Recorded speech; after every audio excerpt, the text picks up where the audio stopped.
taking the pill. Any medication not purchased from a licensed pharmacy could be deadly. No other family should go through this. It's just horrific. Go to safe.pharmacy. Learn about fake medicine on social media and if an online pharmacy is safe.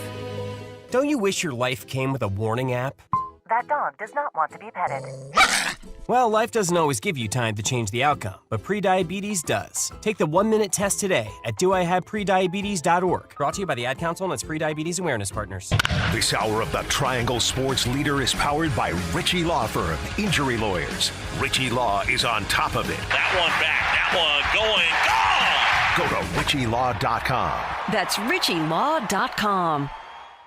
WCMC-FM HD1 Holly Springs. The future right now for us is start of camp, and then the future after that will be the first week of camp and so forth. So short term, we got a lot of things we need to do, and we need to use our time efficiently. Every team's got the same opportunity, right? They got the same number of practices, 25 practices in 31 days where they open the season, whatever it is. So, we need to use our time and our opportunities as productively as we can to get our team ready to go, and that'll be the same way every week. I'm not going to get into, where we're going to be 10 years from now. I don't know where we're going to be 10 days from now. Well, hopefully here in the state of North Carolina, 10 days from now, we're not standing on the front porch of hell in this weather. Good Lord. I know. It feels like the surface of the sun out here. Goodness. Woo! Sucks outside. That's Victoria Vodenecker producing the show. Dennis Cox sitting in for Adam Gold. This is the Adam Gold Show. Speaking of Bill Belichick, North Carolina, that's whom you just heard, the head coach of the UNC Tar Heels football team. Where will they finish this season, Victoria? Believe it or not, I actually submitted my vote for ACC preseason all-conference player of the year. Yep. I submitted my rankings for the order of which I think schools are going to finish in the ACC this year. I submitted it, had to be in by noon, got it done about an hour and a half ago. Nice. We're going to break down some of that a little bit later on today, including about where North Carolina can finish. We have 70-plus new guys and someone coming in as a head coach who's never been a head coach before but wants to make it the 33rd NFL team. It could go extremely in either direction for North Carolina. Huge question mark. Massive. Like, if you were to tell me, hey, you know what? I think they'll go 5-7. I'd be like, I could buy it. But if you're going to tell me they might go 10-2, I'd be like, I could buy it. Yeah. Just don't know. We just don't know, but we're going to discuss it a little bit later on. But one thing we do know, Victoria. Yes. The Pads were on at practice today. I Carolina love it. Panthers training camp. Let's get this sucker started. Let's go. So practice actually just wrapped up all of like 10 minutes ago or so for the Carolina Panthers. And a couple news and notes here real fast regarding the Carolina Panthers. Defensive lineman Bobby Brown at practice today, was on the non-football injury list, had a little bit of a hamstring injury that he suffered during the offseason, during workouts and such. Just a little hamstring tweak, just missed the first few days of non-padded practice. Missed, 3-4 days of it. Back at practice today, activated off the non-football injury list. Also this past weekend, Derrick Brown, the defensive lineman who missed all of last season with the exception of the season opener against New Orleans because of that meniscus injury, he came back and started practicing this past weekend. He was out with the birth of his latest child. He has 4 now, another daughter.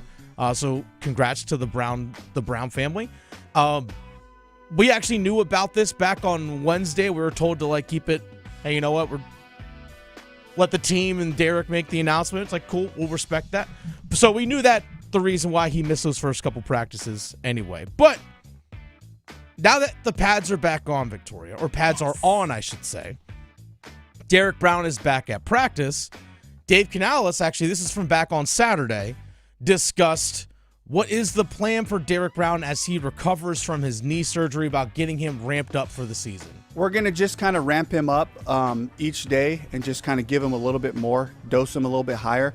He's got to be ready to play week 1, so we'll continue to grow the capacity in practices as we go. But right off the bat, he comes back in. He's a leader, He has high expectations, particularly for the defense, and challenging the guys to play together.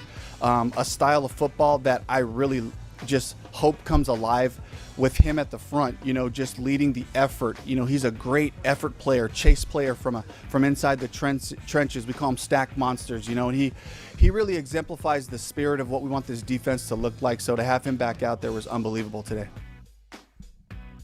Now, I don't know how many reps he took today with the pads on, because, again, there's always, like Dave Canales mentioned, they ramp up.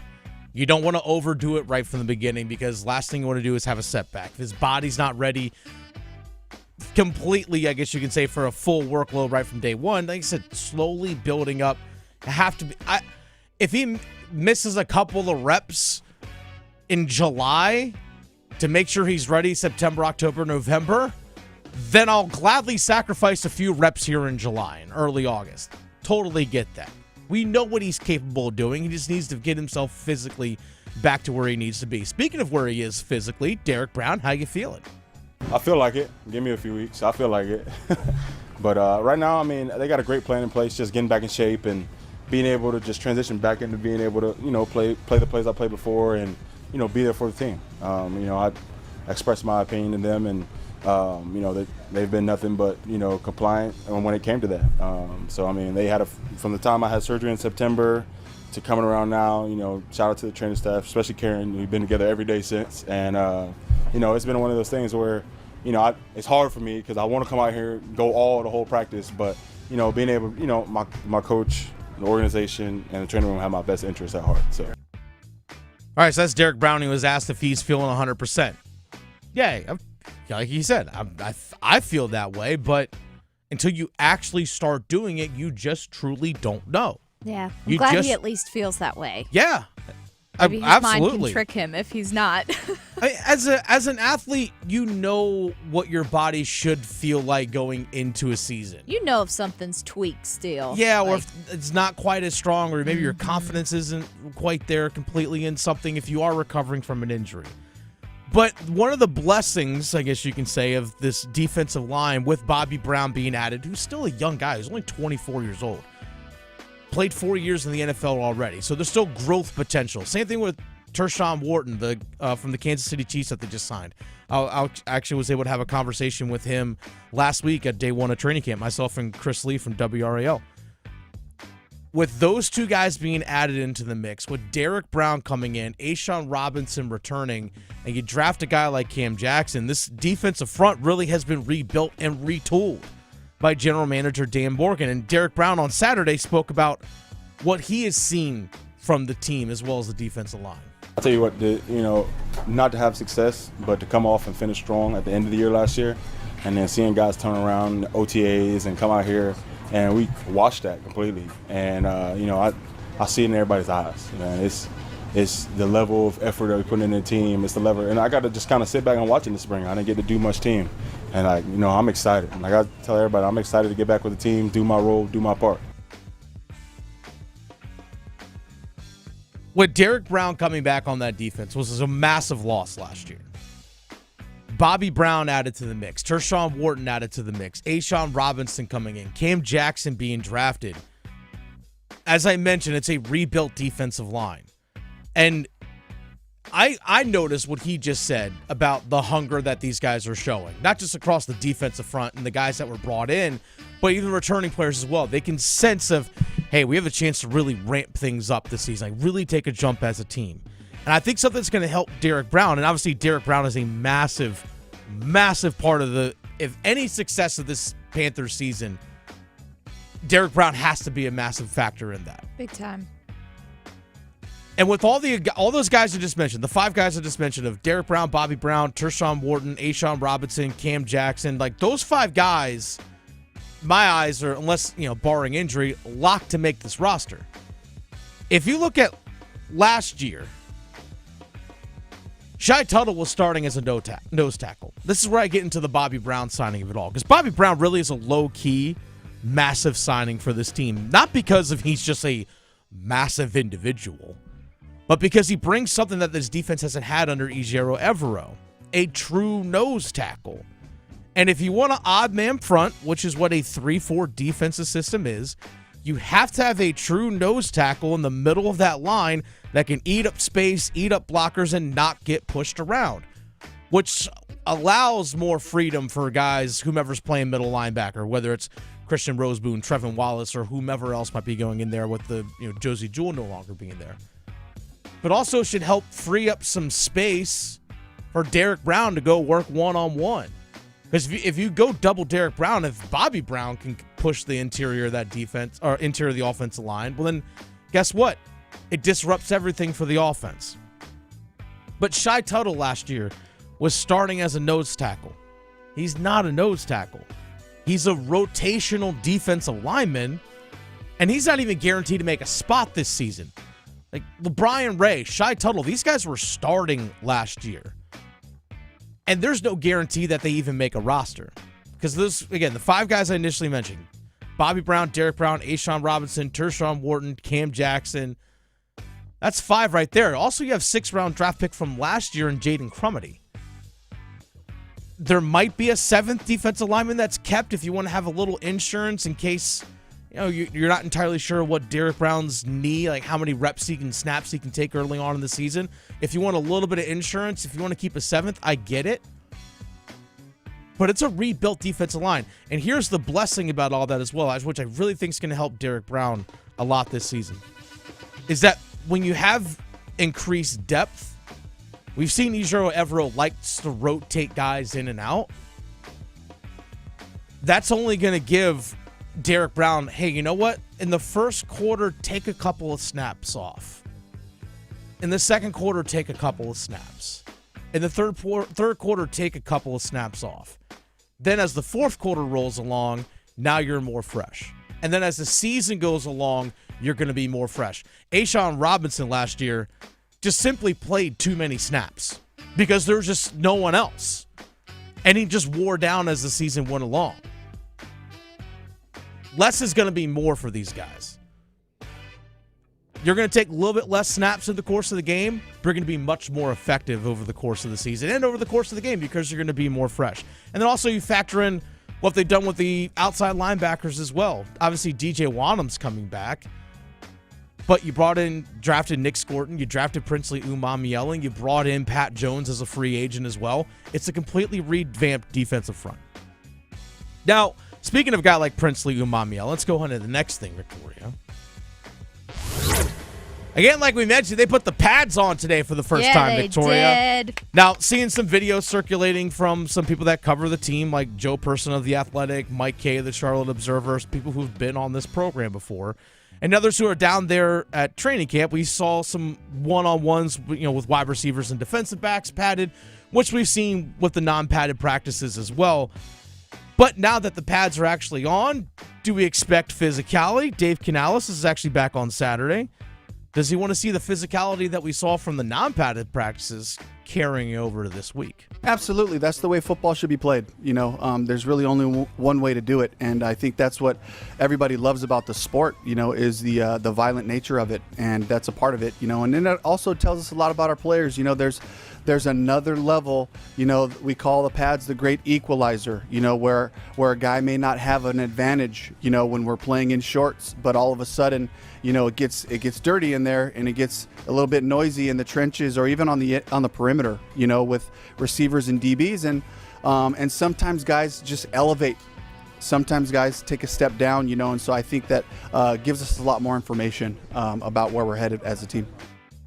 There was a little bit of a skirmish today, Victoria practice skirmish. Oh. You always see the training camp fight, which really, a bunch of pushing and shoving and all. It's really all it is. Yeah. But it's hot. Yeah. The intensity's ramped up. The Everyone's adrenaline's irritable. pumping. Guess what? When I played lacrosse in college and even football in high school and college as well, I was even involved in some of these skirmishes. Yeah. Trust me. I had to get pulled away from teammates on a couple of these things. It's just the intensity is just there. Now, there was a skirmish today, late in practice, reading what some people reported, that Chuba Hubbard, this is during 11-on-11, Chuba Hubbard makes a catch, kind of a leaping catch, and gets knocked down pretty hard by Trevin Wallace. And Chuba Hubbard pops up and shoves Trevin Wallace. And, they get in each other's faces, they get separated and all that kind of stuff. You see guys stepping in for each other, like defense helping the defensive guys, offense helping the offensive guys. And Canales was asked about it afterwards, and He said he didn't have any problem with it. I'm just reading a quote here from Joe Person as well as from Mike Kay. He said, it's football. You have to toe that line. As long as, and here's the thing, as long as you are still taking care of each other as teammates, you still have to play that way.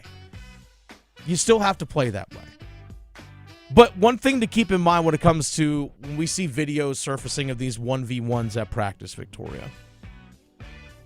We see there's a video floating around of Tedero McMillan making a nice catch through contact with Mike Jackson. We saw a video of Xavier Legette beating J.C. Horn on a one-on-one. Keep in mind when it comes to 1v1s at practice. They are important. I've done my fair share of them. Football, lacrosse, you name it. But the quarterback doesn't have any pressure in his face. There's no help coverage in terms of how a defensive back will play leverage. So, for example, I'm going to play outside leverage so I can force it into a safety or whatever it might be. You don't have that. So all things you got to keep in mind. But when it comes to wide receivers and defensive backs, when it comes to these one-on-ones, it does allow a wide receiver to work on getting a release off the line of scrimmage and vice versa for the defensive back to maybe jam up the receiver at the line, fighting through contact, etc. But now that the pads are on, Victoria, we can get a true sense of how things are really coming together, especially for the offense. By all accounts today, offense was cooking. Now, one thing to keep in mind, early on in training camp, the first couple days, the defense was making the plays because defense is always going to be ahead of the offense at training camp. At the beginning of training camp, at least. Because defenses can be very simple. Hey, here's where you got to line up. Here's your assignment, and just go get the football. Running base stuff, it can be a lot easier for defense early on in a training camp. Offense, you got to figure out your timing and your checks at the line and all this kind of stuff. But now we've seen the offense looks like Victoria picking things back up. Actually, one thing I would like to see here now with padded practices, my intent is to actually get down to another practice later on this week. But now that the pads are on, we get a true sense of how things are coming together. And I mentioned the defensive line a moment ago, Victoria. Last week, we saw Princely Umamiela, the third-round pick out of Florida, use his speed on the first couple of days of training camp to get around Ike Ekwonu. But again, you're not wearing pads. It's hard to fully gauge how effective it is.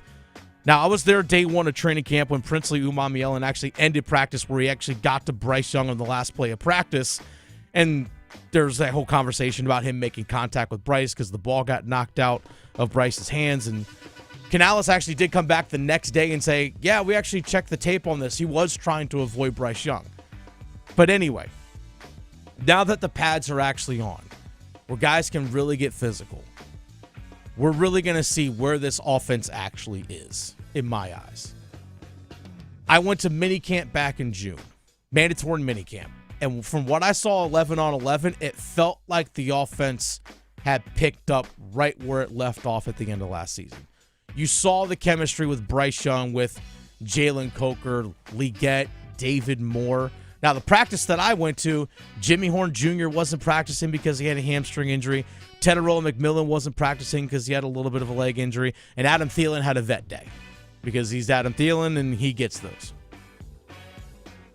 But when I saw from mini camp, from what I'm seeing so far in training camp, from especially what we saw today, Victoria, this offense might be cooking a little bit. I would love to see This it. offense might be cooking a little bit. From what I've seen, from what I saw at minicamp and guys at practice and training camp, offensive skill guys.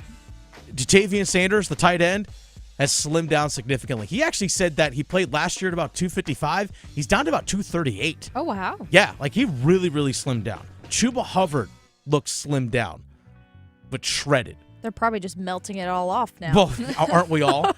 But Jalen Coker, even back, I'm talking even going back to minicamp, it looked like he had trimmed down a little bit and looked a step quicker. Xavier Legette just looks healthier.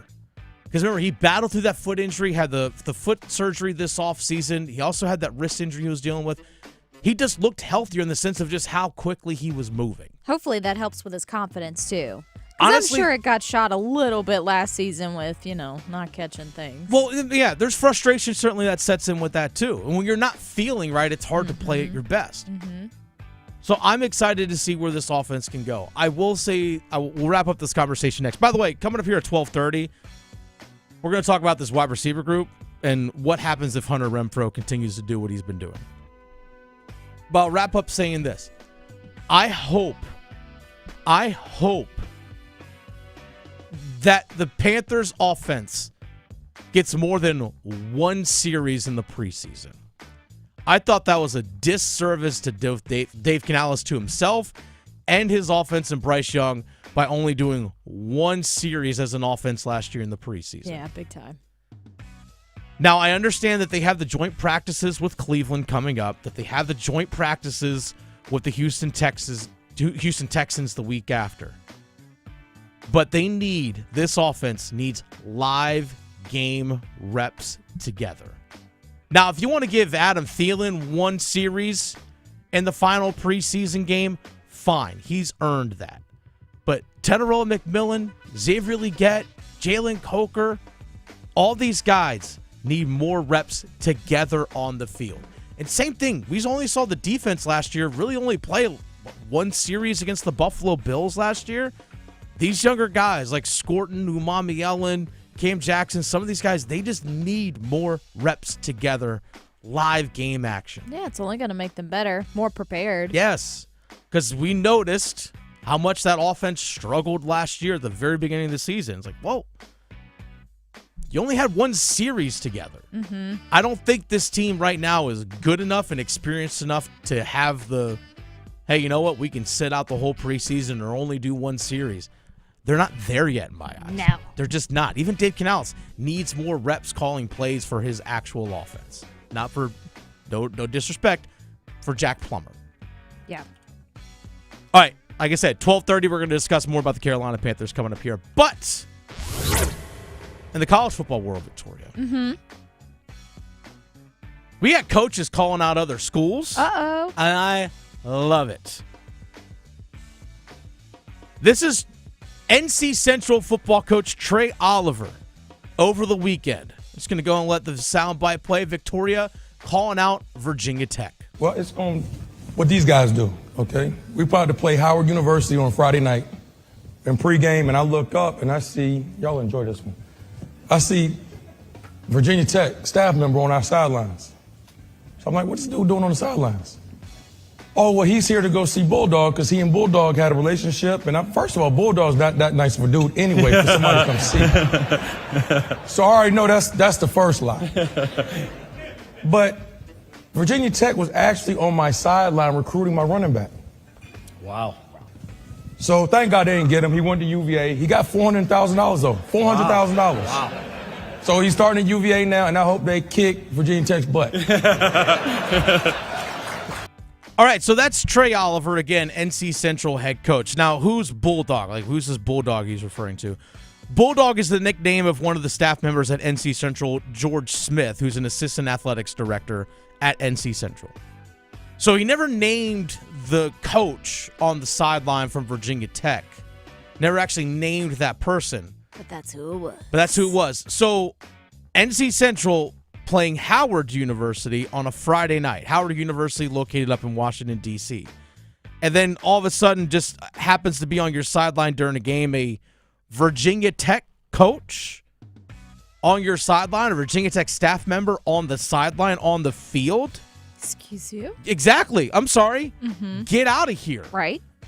If you want to go talk like, hey, I want to catch up with this athletic director who happens to be part of the team, do that up in the press box. Or do that outside somewhere else. You don't come down on the sideline and do that. That's stepping on toes big time. Oh, it's more than stepping on toes. He might as well just kick down a door. In my mind, we need more of this in college sports. I've heard from so many coaches. We've played the sound bites from it, whether it's from previous UNC football coach Mac Brown. We've heard it from so many others about how tampering is taking place all over the place, which it is. 100% is. But we've heard coaches say how their guys have been getting contacted about coming to another school, trying to lure them in with money, even when they're not in the transfer portal. But no one is actually willing to call out another school. Now, probably because they themselves don't want to get called out for their own tampering. But I love the fact that an FCS coach and Trey Oliver is calling out another school for this. Now, Virginia Tech did issue a statement. Oh. Of course they did. Oh, they clap back? They've. This one came from, might be from ChatGPT. Virginia Tech said, quote, "This is the first time the issue has been brought to our attention, and no concern has previously been shared with us through any formal channel. Virginia Tech takes all NCAA rules seriously and is committed to conducting our program with integrity.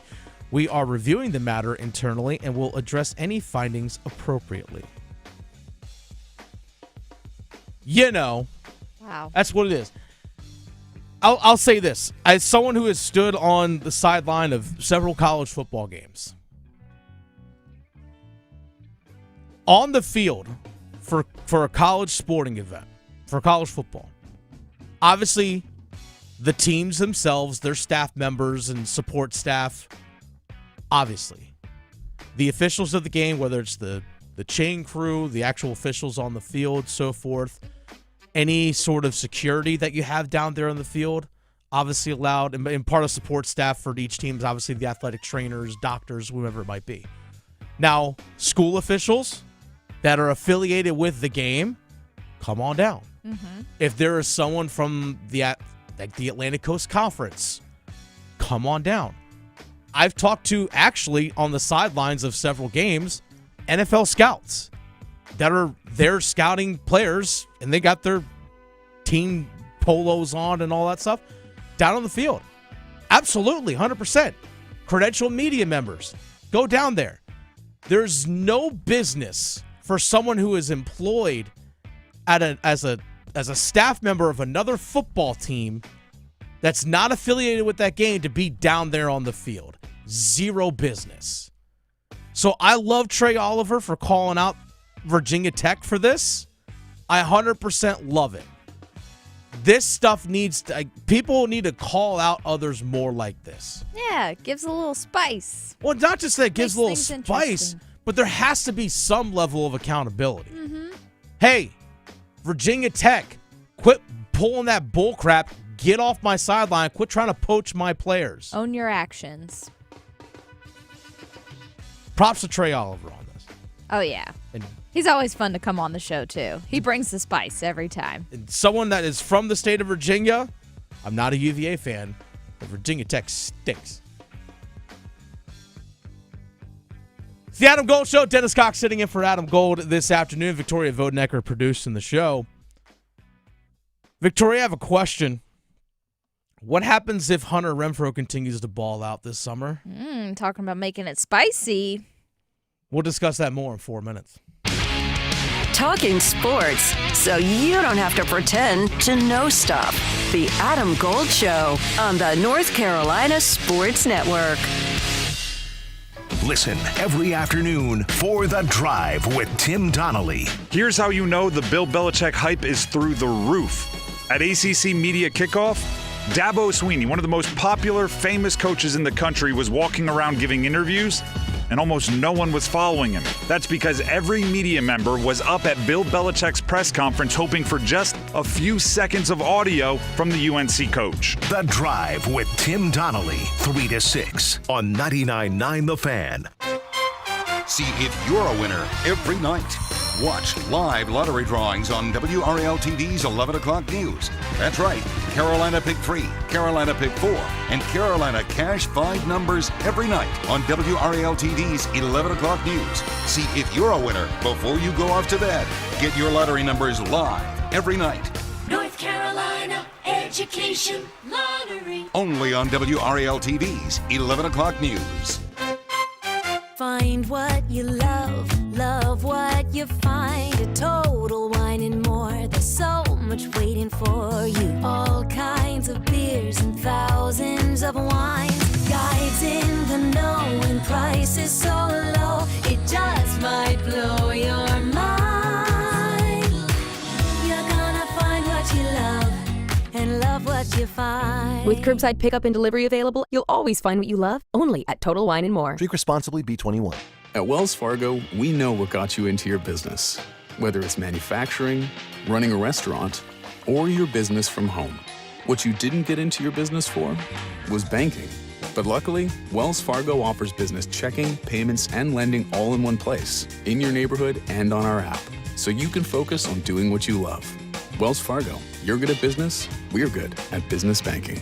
Learn more at wellsfargo.com/business. Terms apply. Wells Fargo Bank, N.A. member FDIC. Kids across America are going to school hungry. Millions of kids every day. Hungry kids get sick more often and can struggle in school. It can be harder for them to focus and learn.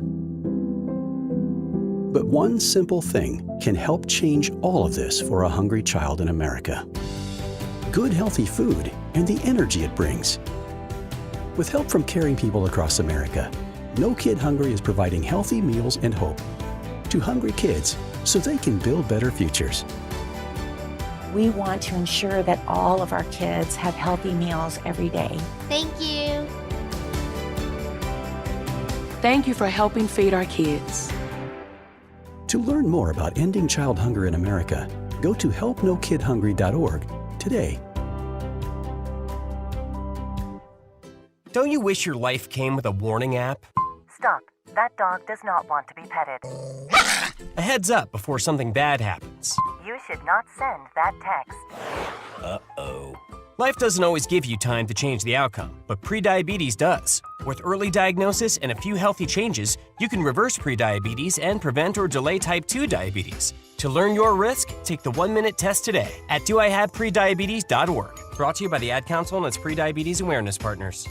It's back to school season, and Clorox is donating 2 million disinfecting wipes to classrooms across America. Because back to school means things can get a little bit messy. Just ask second grade teacher Mr. Torres. Put me and just one Clorox wipe on a team? We can take on crayon smudges, sticky fingerprints on every surface, sneezes on the door handle, juice box explosion by the sink, snack crumbs, and don't even get me started on the bathroom passes. Clorox disinfecting wipes. Teacher's #1 wipe. Think about it.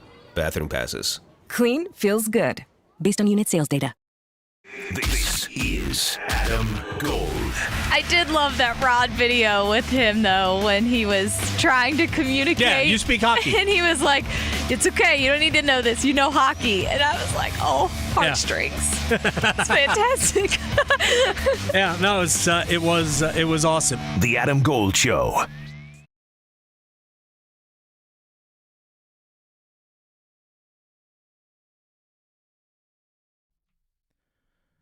So Dabo Swinney, Clemson football coach, was at Carolina Panthers training camp practice today. Just kind of chilling, hanging out, before Clemson, they themselves actually get started with their own training camp coming up here in the coming days. But I guess he had a little impromptu little media availability, I guess, there on the sidelines. And Dabo Swinney said, Hunter Renfrow, this is a quote from Joe Person of The Athletic, said Hunter Renfrow looks like a normal dude. Then he puts the pads on and, quote, becomes Superman. Love to see it. That's high praise. Mm-hmm. That's high praise. And I've been fortunate enough to be able to actually get down to mandatory minicamp in the summertime. I was able to be there at the first day of training camp last week.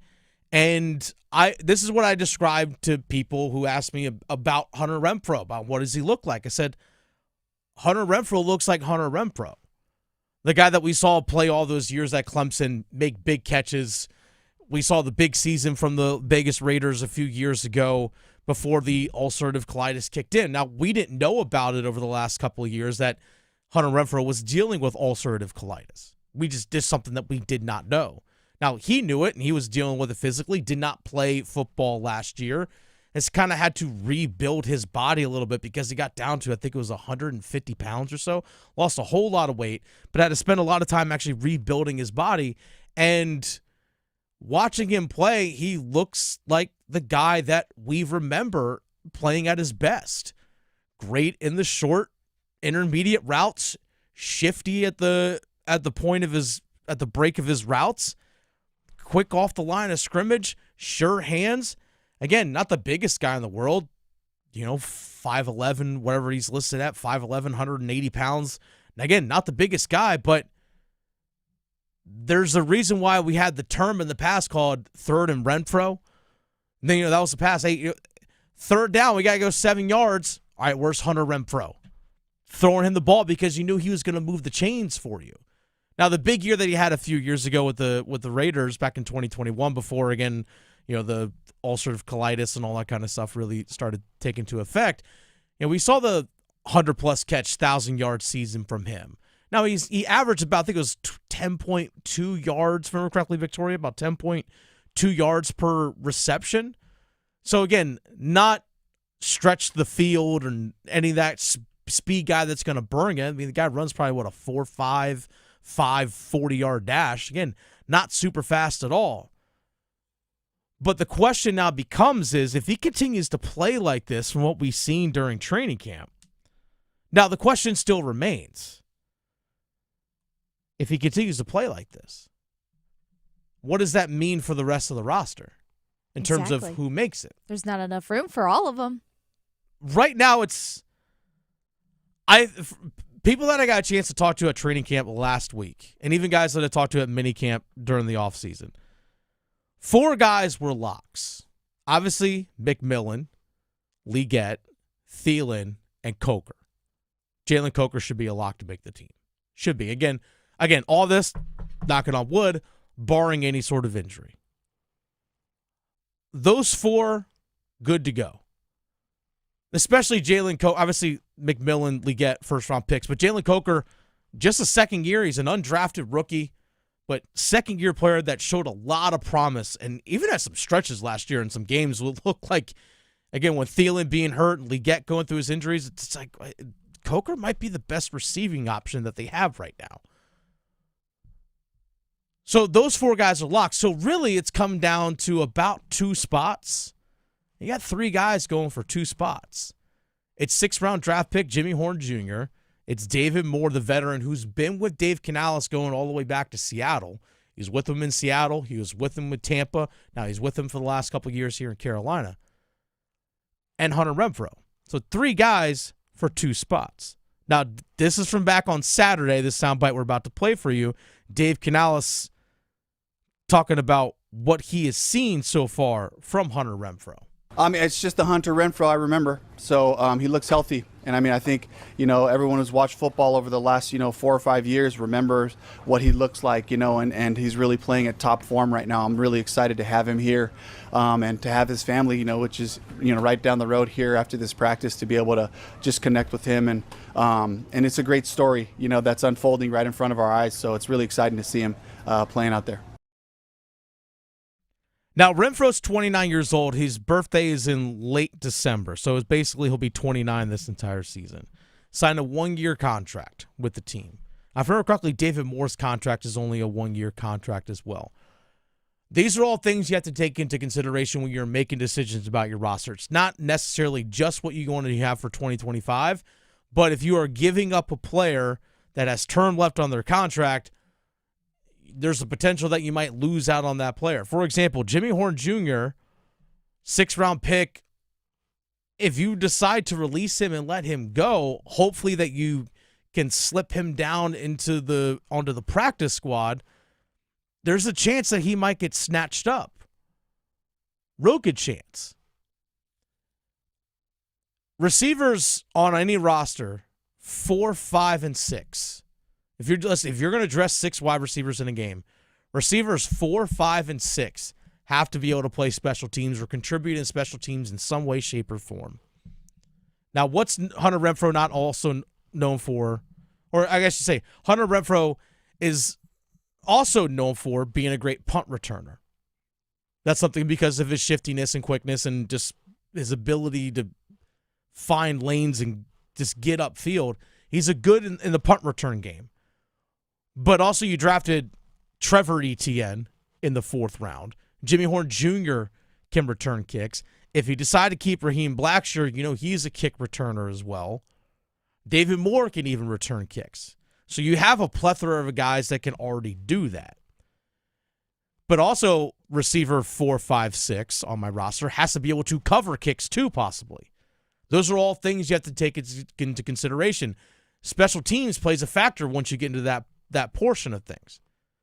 Now, we've seen David Moore not only return kicks, but also cover kicks as well. We've seen Jalen Coker last year play on special teams and cover kicks as well. That's something Hunter Renfrow doesn't do. Now, I don't know what Jimmy Horn Jr.'s ability is to cover kicks. I'm not entirely sure of that. But the decisions that you're making in terms of Dave Canales for this upcoming season, you have to keep the future in mind. If Hunter Renfrow is just on a one-year deal and he plays really, really well, great. What happens after this season to a guy that's about to turn 30 years old? Are you going to give up on a guy like Jimmy Horn Jr., who you just spent a 6th-round pick on, that has growth potential and also brings an element of speed to the wide receiver group as well? So then does David Moore now become the odd man out?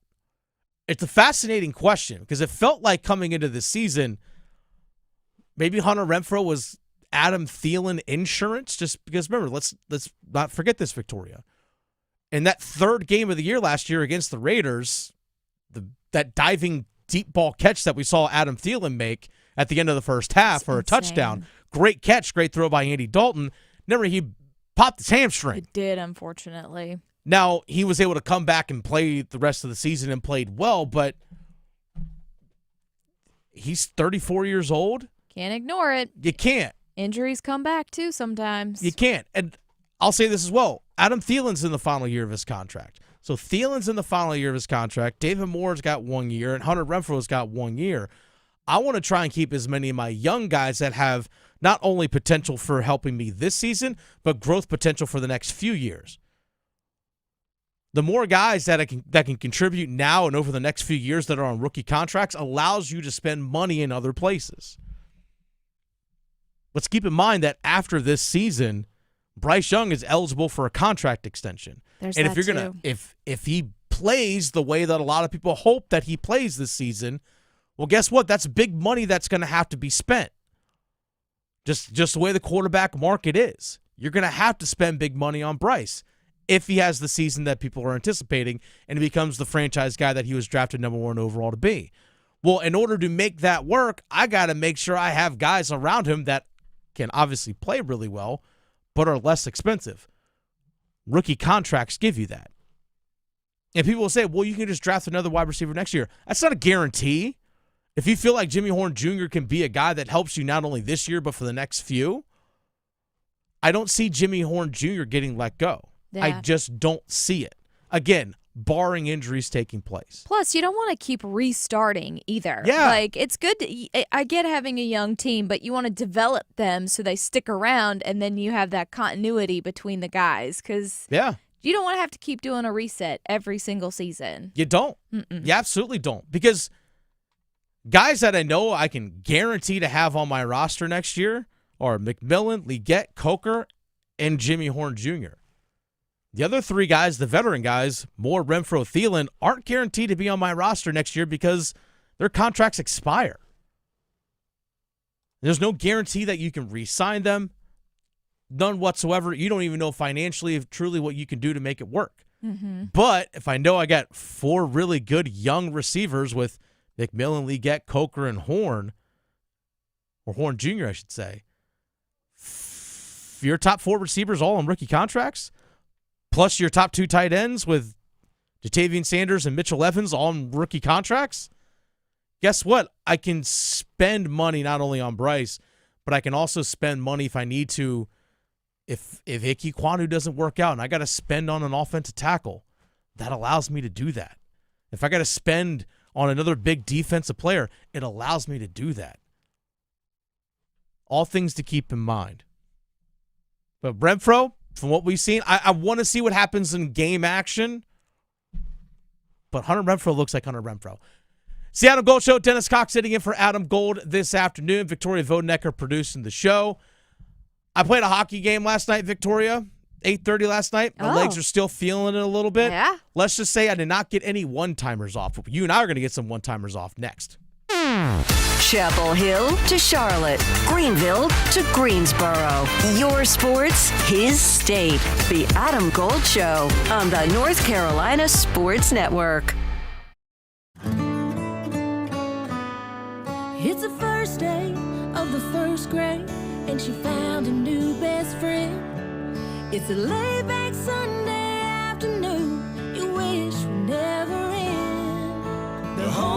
taste of Bluebell and good friends gathered round. The good old days are being made right now. Open the lid on a carton of Bluebell Homemade in the Shade, and you'll have it made, so to speak. It's a combination of our top-selling homemade vanilla ice cream with a swirl of rich chocolate fudge sauce. Enjoy an instant classic. The good old days are being made right now. The good old days are being made right now. Look for Bluebell ice cream at your local grocer and pick up your favorite flavor today. Voted best zoo in the nation, North Carolina Zoo and Botanical Gardens is centrally located in the heart of North Carolina. Bring your family to Asheboro for an affordable day trip or weekend excursion to connect with nature and make cherished memories. Discover towering giraffes, pouncing sandcats, and diving seabirds at the world's largest natural habitat zoo. Roam with rhinos on Zoofari or flutter by the exotic butterfly garden during your next visit. Explore more possibilities at nczoo.org.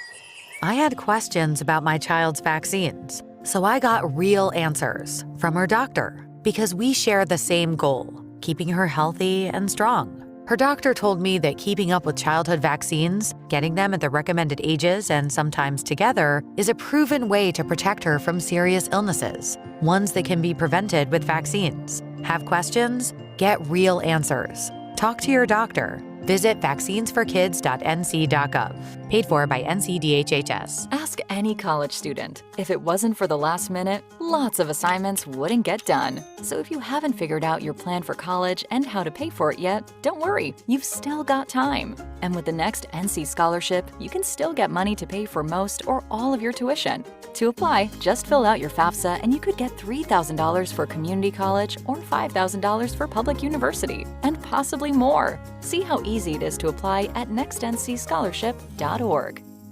Healthcare? Why? Why is it so hard? Healthcare is broken. At Blue Cross and Blue Shield of North Carolina, we get it. Really? Really. That's why we're making healthcare better for all, starting with you. Really? Really. We're making plans easier to navigate by putting all your benefits, prescriptions, and details on your computer and phone.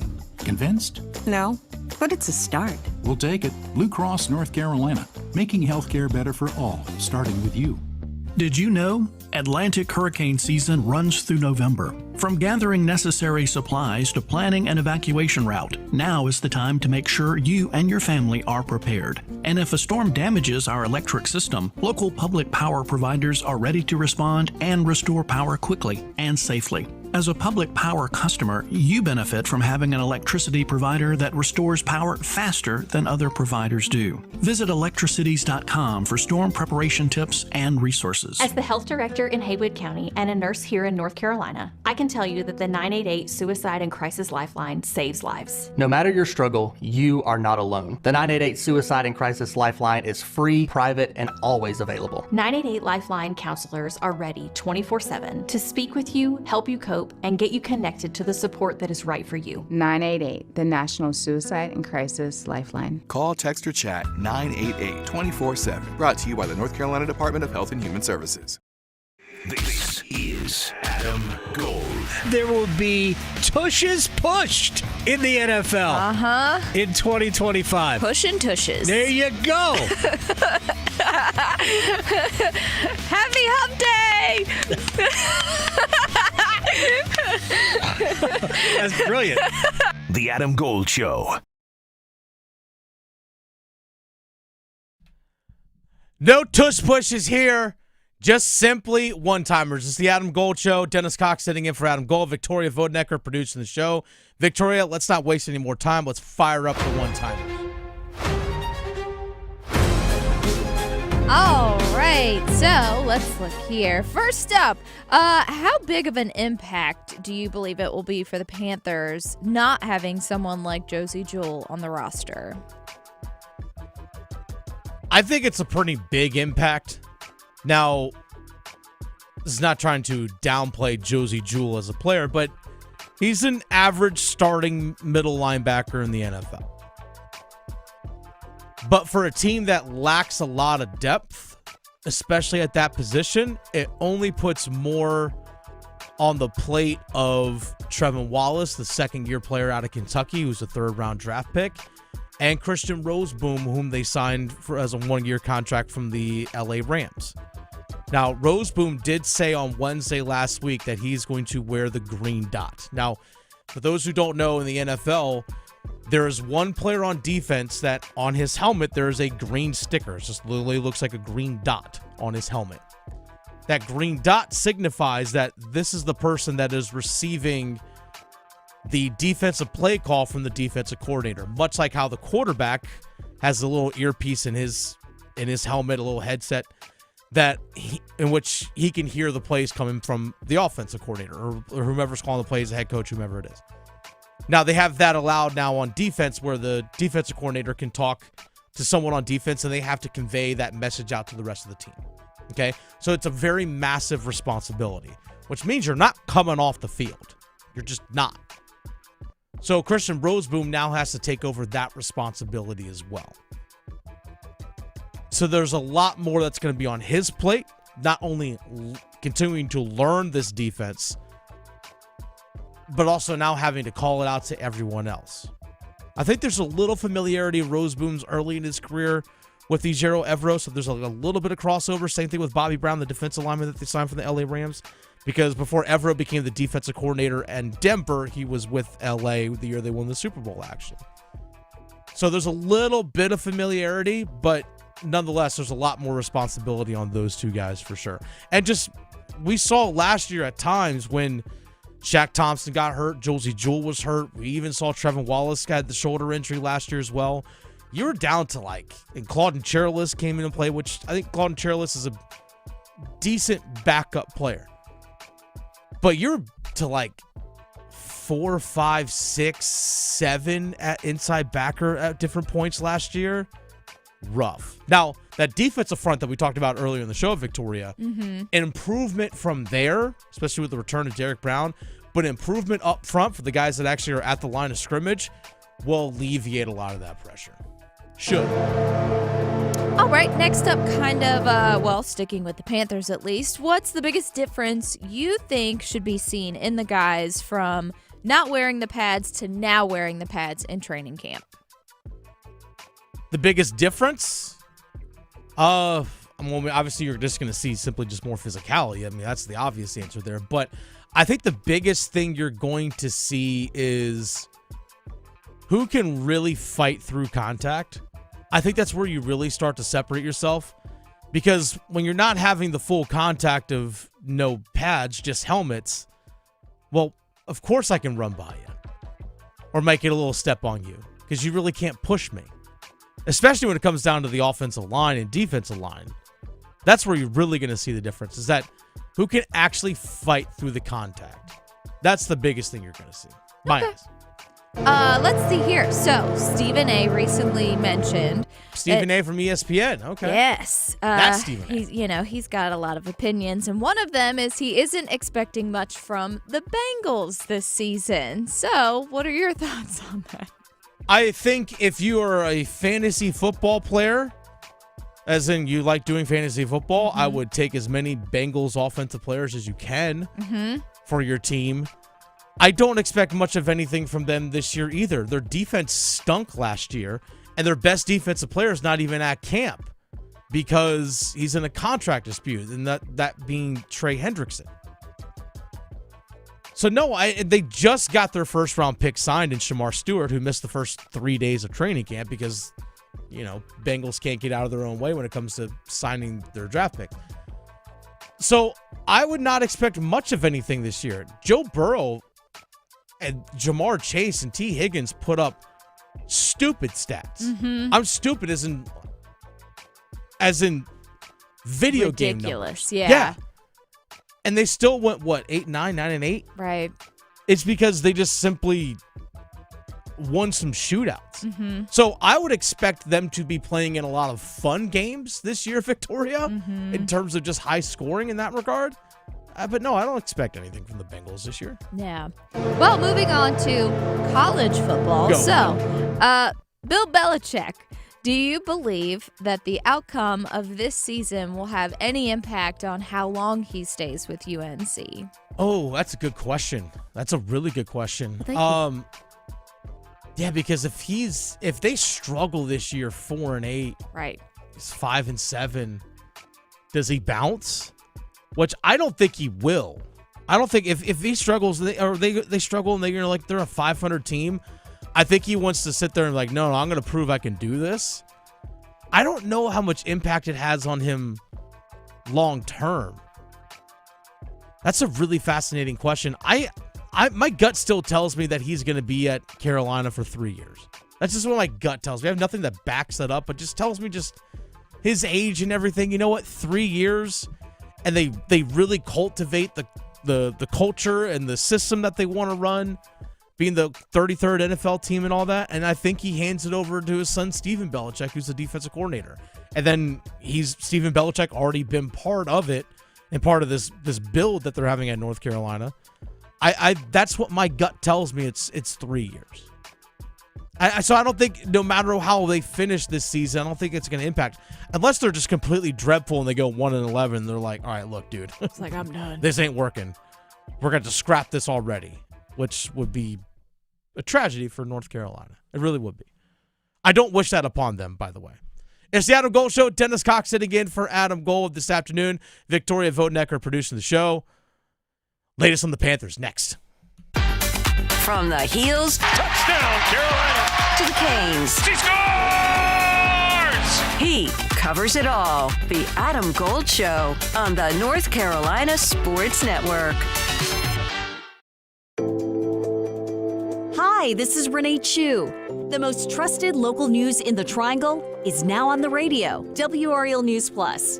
Now get breaking news and severe weather reports on the radio 24 hours a day.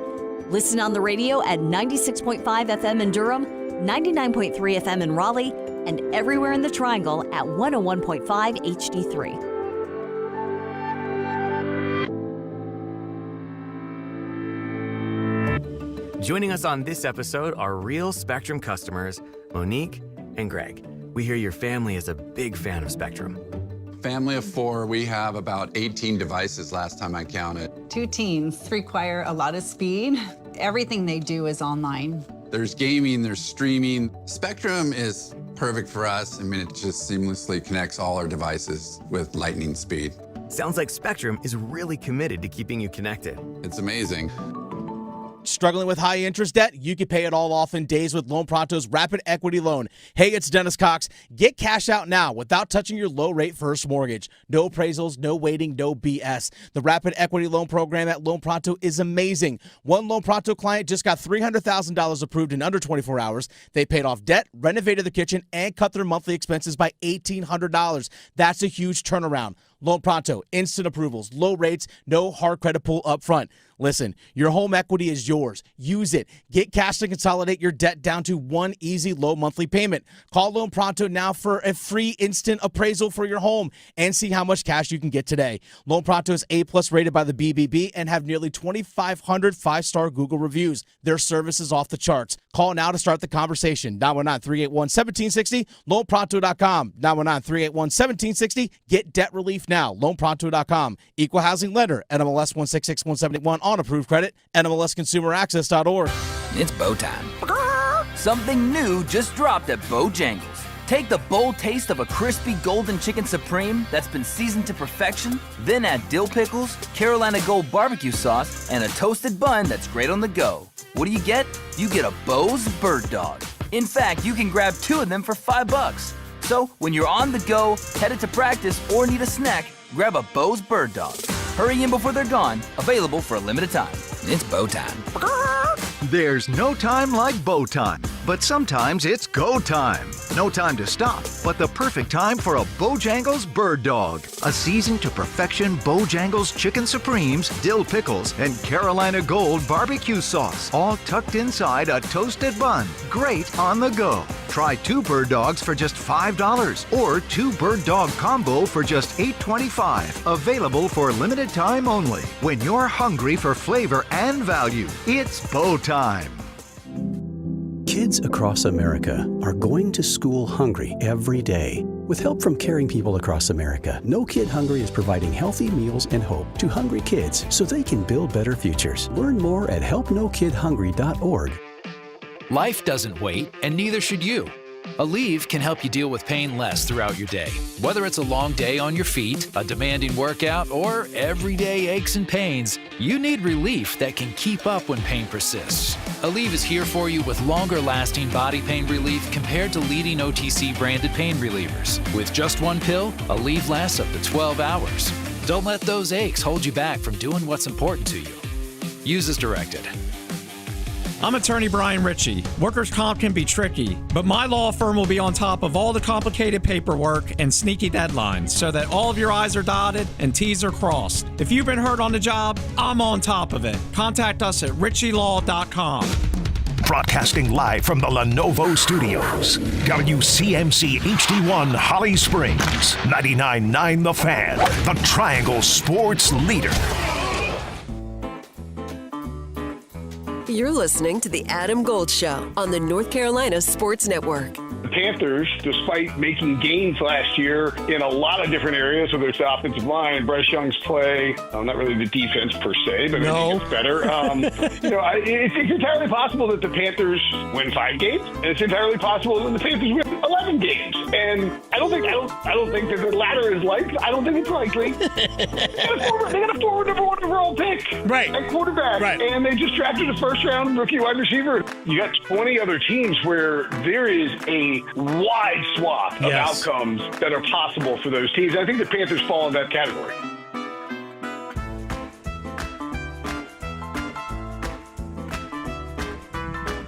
Victoria, I know you're a big Panthers fan. Oh, yeah. I'm curious. Going into the season, obviously, there's a lot of hope and there's a lot of upside to this Panthers team. I think there really is. Yeah. One thing I have to remind myself, by the way, Adam Gold Show, Dennis Cox sitting in for Adam Gold, Victoria Vonecker producing the show. One thing I have to remind myself, Victoria, and anytime that I'm covering this team and I watch this team, we're going to practice or see clips and all that kind of stuff online, I have to remind myself of, am I anticipating that the potential and the growth of what some of these young players can be? I have to remind myself that might not happen in 2025. Right. You have to be realistic. Yeah. So, for example, we have an idea of what Tetairoa McMillan can become, right? Obviously, I think he can be good as a rookie. Yeah, especially now that he watches film. Well, watches film, but just his raw talent. Yeah. But Tetairoa McMillan, what we project him to become at his peak might not happen in 2025. I hope he doesn't peak in 2025 unless his peak is like, hey, I'm a top 10 receiver in the NFL, and he just stays that way for 10 years. Right. That rarely happens. Like, we're talking rarely happens. We think Xavier Legette can become. Can he fully reach that in 2025, especially after the foot surgery and stuff? Now, we anticipate a jump in his production, but will he get to his best in 2025? What his peak will be in his career. Same thing to Tavian Sanders and some of these others. Even young rookies like Princely Umamiela and Nick Scorton, we have an idea of what they can develop and become. Certainly they can contribute right now, but I don't know if they're going to reach that full potential right now in 2025. So I kind of have to tame my expectations a little bit for the Carolina Panthers coming into this season. It'd be wise to do that. It's okay to be a little excited. But that doesn't mean that the excitement also can sit there and say, well, I can see 8 wins for this team, which if you go from a couple years ago, 2 wins to last year 5 to 8, that's great progression, right? Big time. Massive. That's why I think a lot of people are thinking, yeah, they might be able to force their way into a playoff spot, especially in a not very good NFC South. But they can possibly push themselves if a couple things break their way into a wild card spot. Maybe if they get to 9 wins. But I think that's why a lot of people are anticipating 2026 to be the year. But that doesn't mean, again, I'll say it again, that doesn't mean this team isn't capable of, again, if their rookies have strong starts, if their rookies are fast developing, that they can't push for a playoff spot in 2025. Yeah, they could spice things up this season for sure. I'm definitely in the 7 to 9 win range for this team. That's kind of where I am. Yeah. And I think that is fair, especially because, again, you look at last season, a couple of games that they lost that were close. For example, they lost to Tampa Bay at home in overtime. They had the close loss against the Kansas City Chiefs last year. They had the close loss against the Philadelphia Eagles last year. But they also had a couple of close wins as well. Remember, they had a win in overtime against the Giants. They had a win in overtime against the Cardinals. They had a win in overtime against the Atlanta Falcons. They had a close win against it was a 1-point win at home against the New Orleans Saints. Like, those were all, 4 of their 5 wins were super close, 3 of them coming in overtime. Those 3 overtime games you could easily flip over on the other side. Much like the overtime losses, you can flip the other way. So they're kind of teetering in that range of, yeah, a couple things break their way. Even last year's team's a 7-win team. But also if a couple things didn't break their way last year, you're looking at a 3-win team. Again, all things you have to keep into perspective. But if they really feel like they can make a push in 2025 to push for a playoff spot, and I'm always of the mindset, you try and win. You try and win. Whatever you can to do, you try and win. How does a wide receiver like Hunter Renfrow factor into that?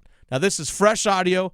Big shout out to our guy Max Gorin, who works over here at our home station, the flagship station for the Adam Gold Show, 99.9 The Fan here in Raleigh. Pulled this audio from Panthers training camp earlier today down in Charlotte.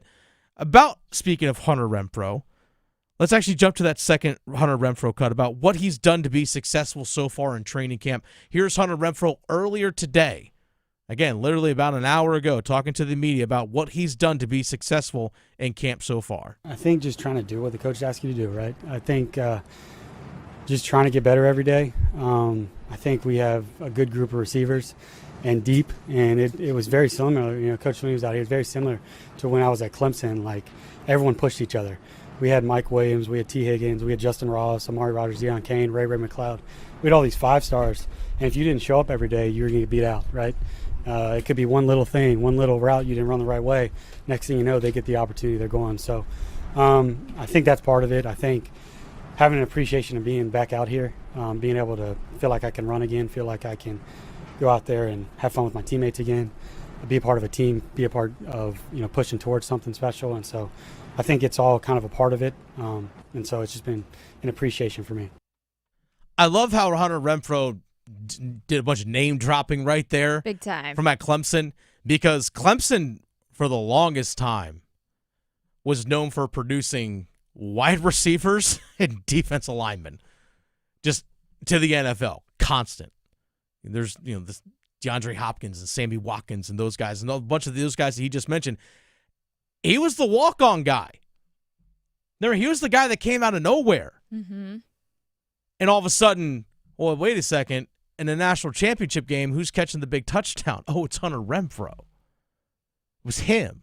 So he's used to being the underdog on the outside of looking in about possibly making it. That's where he comes from. That mindset doesn't leave, especially now that he's in a position where there's no guarantee that he makes this roster. There isn't. But if I'm Dave Canales and I'm Dan Morgan, I feel like, you know what? We got something special cooking here. We really feel like we can make a leap. And if Hunter Renfrow can help us win this season, you keep the guy. You really do. Now, he did mention his coaches. Dabo Sweeney was his coach at Clemson, who was actually at Panthers training camp practice today. And obviously, there's the head coach, Dave Canales. And Hunter Renfrow actually earlier today talked about how Dabo Sweeney and Dave Canales are actually pretty similar to each other. They're very similar, right? They're very optimistic. They believe in you before you believe in yourself. They try to speak life into people, speak good into people. Coach Sweeney will crawl you a little more than Coach Canales, I will say, at least so far. I hope I don't see that side of Coach Canales, but they're both awesome people, unbelievable human beings first, right? I think y'all know Coach Canales well enough, and being around Clemson as well. I think they both are the epitome of just good people, and they want the best for the people they do life with. They love people, they care about people first, and then football takes care of itself. And you want to do well for people like that, whether, y'all do what y'all do for y'all's bosses, whatever industry it is. I think you just want to see good people succeed, and so that gives you a little extra when you wake up in the morning. In the limited interaction I've been able to have with Dave Canales, what you see is what you get. And by all accounts, what you see is just who Dave Canales is. Just that positivity, the upbeat, always looking for the positives, always looking for the good, trying to bring the best out in people. Not that he's like a non-competitive person or anything like that. He's a ruthless competitor too. But that's just how he approaches things. Now, what about his quarterback, Bryce Young? What does Bryce Young think about Hunter Renfrow? Dabo Swinney, again, who was at Panthers training camp today, did a little impromptu, little media availability there. And he said that Hunter Renfrow, he's asked about Hunter Renfrow, obviously his former player, when he actually puts the pads on, Hunter Renfrow, quote, becomes Superman. Normal person otherwise, but when he puts the helmet on, puts the pads on, becomes, quote, Superman. It's not the first time we've heard that about a Carolina Panther. No, we've not. But Bryce Young, does Renfrow go from normal person to Superman with the helmet on? I mean, I don't think I'm at liberty to say what a normal person looks like. But I do know the football player and the competitor he is. Again, he's putting it on film. He's been doing it his whole career. He's doing it out here in training camp. It's one of the fun ones when you go back and watch the film after this, and you get to see just how he got where he did. It's been fun. So, yeah, it's great to watch him compete. Poor Bryce, he needs a cough drop. Yeah, he might need to, calling out plays and all that kind of stuff. know. But I do love the joke there from Bryce. Again, showing a little personality. I don't think I'm at liberty to say what a normal person looks like. Actually, the average height for a male of the United States is 5'9". Okay. I'm 5'10", so I'm actually taller than average. And Bryce and I literally see eye to eye. I've stood next to him like, yeah, we're eye to eye. Mm-hmm. So, yeah, he should know what a normal person looks like. But nonetheless, hearing him talk about how special Hunter Renfrow has been during training camp is pretty impressive to see. I'm 100% obviously rooting for the Panthers to be successful.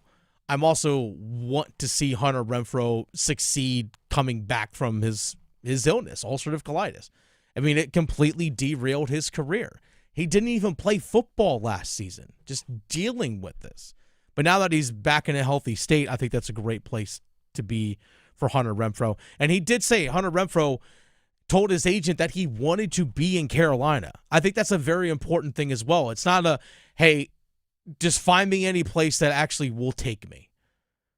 I'll play anywhere. Anyone that offers me a contract, I want to go. And one of the reasons why that he wants to be in Carolina is for the fact that it's only about an hour and a half away from his home, like where he grew up. So being close to home is something that matters to him. Now, I'm sure if Atlanta, relatively close to home as well, if Atlanta came offering with something, I'm sure that would have certainly been in consideration as well. But he told his agent, I want to be in Carolina. It's close to home. That's a very, very important thing for him. And the fact that he wants to be here is also vital as well. By the way, do you think, you the listener, do you think Hunter Renfrow is going to make the roster? Simple yes or no question. A couple ways that you can actually contribute in this regard. The Adam Gold Show you can find on 99.9 The Fan's YouTube page. 99.9 The Fan in Raleigh is the flagship station for the Adam Gold Show. So if you're on YouTube, YouTube is free, which is great.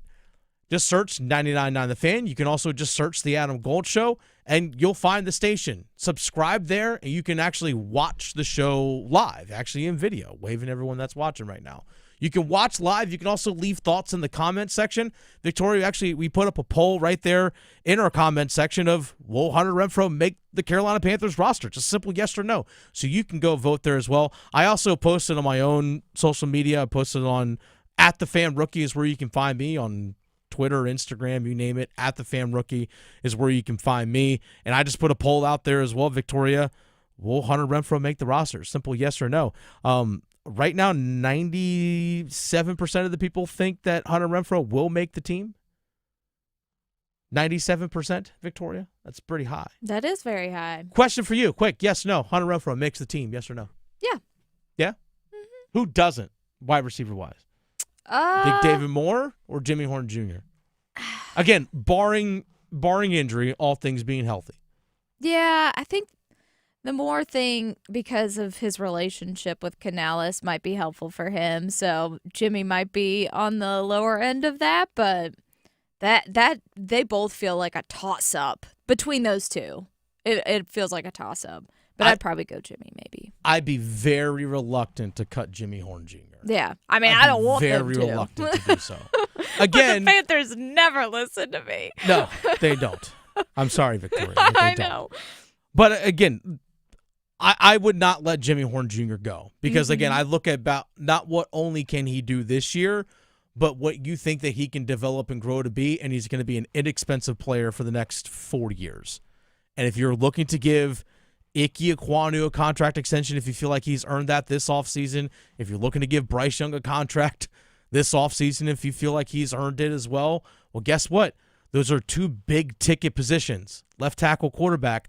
I need to fill around them with inexpensive players. And I don't want one-year stopgaps of wide receivers rolling through, of like veterans on cheap veteran deals. That's not a way to build continuity. Building continuity is having continuity. Having that consistency is absolutely key. We'll hear more from Bryce Young and Dave Canales and others a little bit later on here in practice. Again, Panthers training camp, first padded practice today. By all accounts, Victoria, I haven't seen anything, and I think this is actually probably the most important thing from what I've seen. Didn't hear anything about injuries. Thank you. Didn't hear anything about injuries. I know. Which is a good thing. Always a good thing. Let's not go into the season with injuries, please. Yeah, no, don't need any of those. No. It's the Adam Gold Show. Dennis Cox sitting in for Adam Gold this afternoon. We'll talk a little bit Panthers more a little bit later on in the show. But Victoria, you and I were down in Charlotte last week. Yes. Not just for Panthers training camp, but ACC Football Media Days took place last week. Right. Victoria, I had to submit today my polls in terms of who I think is going to win the ACC, who I think is going to be preseason all-conference. But how will the ACC actually finish this season? There's only one way to settle that, and that's with the blind ranking. Next. Talking sports, dropping truth. The Adam Gold Show on the North Carolina Sports Network. Hey, Carolina Panthers fans, it's Dennis Cox from 99.9 The Fan. We're in the preseason, so me and my co-host, WRAL TV's Chris Lee, are back in the trenches with our podcast, Panthers Playbook. In every episode, we'll keep you up to date on Panthers news as training camp rolls forward. Insight on the rookies, the fresh free agents and surprises, plus all the insider info on the upcoming season. Follow and subscribe to Panthers Playbook wherever you discover your favorite podcasts or watch on YouTube. See if you're a winner every night. Watch live lottery drawings on WRAL TV's 11 o'clock news. That's right, Carolina Pick 3, Carolina Pick 4, and Carolina Cash 5 numbers every night on WRAL TV's 11 o'clock news. See if you're a winner before you go off to bed. Get your lottery numbers live every night. North Carolina Education Lottery. Only on WRAL TV's 11 o'clock news.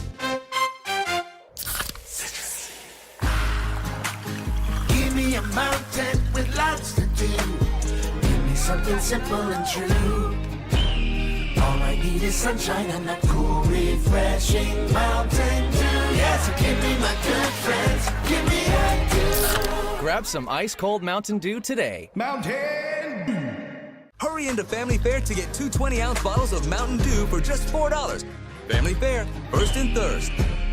August 11th is National 811 Day. 811 is the first step to getting your buried underground utilities like gas, electric, or internet lines located. Having these lines marked before digging helps keep you, your family, and your neighborhood safe. Play it safe when you plan on digging and call or click 811 3 working days before you dig. Learn more at nc811.org. Sponsored by North Carolina 811 and the North Carolina Association of Broadcasters in cooperation with this station. If you're 55 or older and into that whole saving money thing, T-Mobile has an exclusive phone and internet bundle just for you. Right now, get 2 unlimited phone lines plus 5G home internet for just $30 each per month with autopay, plus taxes and fees. And with 5G home internet, setup is easy with just 1 cord and no technician needed, which is great if you're also into that whole keeping it simple thing. Switch now and experience the best mobile network in the U.S. Visit your local store to start saving. T-Mobile, it's better over here.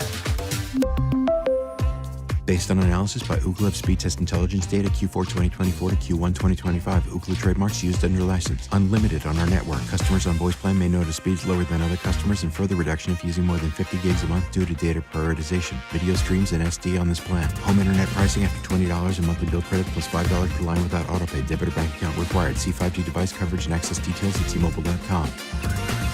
Fill your tank. Don't drain your wallet. Sam's Club lets you save time at the pump with Scan and Go checkout at Sam's Club fuel stations. Just scan the QR code on the pump and pay. Visit your local Sam's Club today. The next disaster is coming. Make a plan. Keep extra medication on hand. Make copies of important documents. Stay informed and be ready. Learn more at americares.org/sendusin. Drivers who switch and save with Progressive could save hundreds. With that kind of money, you could go big time. The next time you're out to dinner with friends, you can order the shrimp cocktail for the table. And maybe you'll realize it only comes with 4 shrimp after you've already given away 3, but that one shrimp will be so good. And if you switch and save hundreds, you could get shrimp all the time. Switch to Progressive and you could save big time. For shrimp. Progressive Casualty Insurance Company and affiliates, not available in all states. Potential savings will vary. This is Adam Gold. While I'm watching Colombia, Uruguay, not only the end of that match, but the fight in the stands after it. Yeah. Whoa. Heard it got spicy. That was the most excited fans we have seen in 5 years at Bank of America Stadium. Man, look at all the happy people at Bank of America. Just took the other kind of football. Yeah, there you go. More of that. The Adam Gold Show.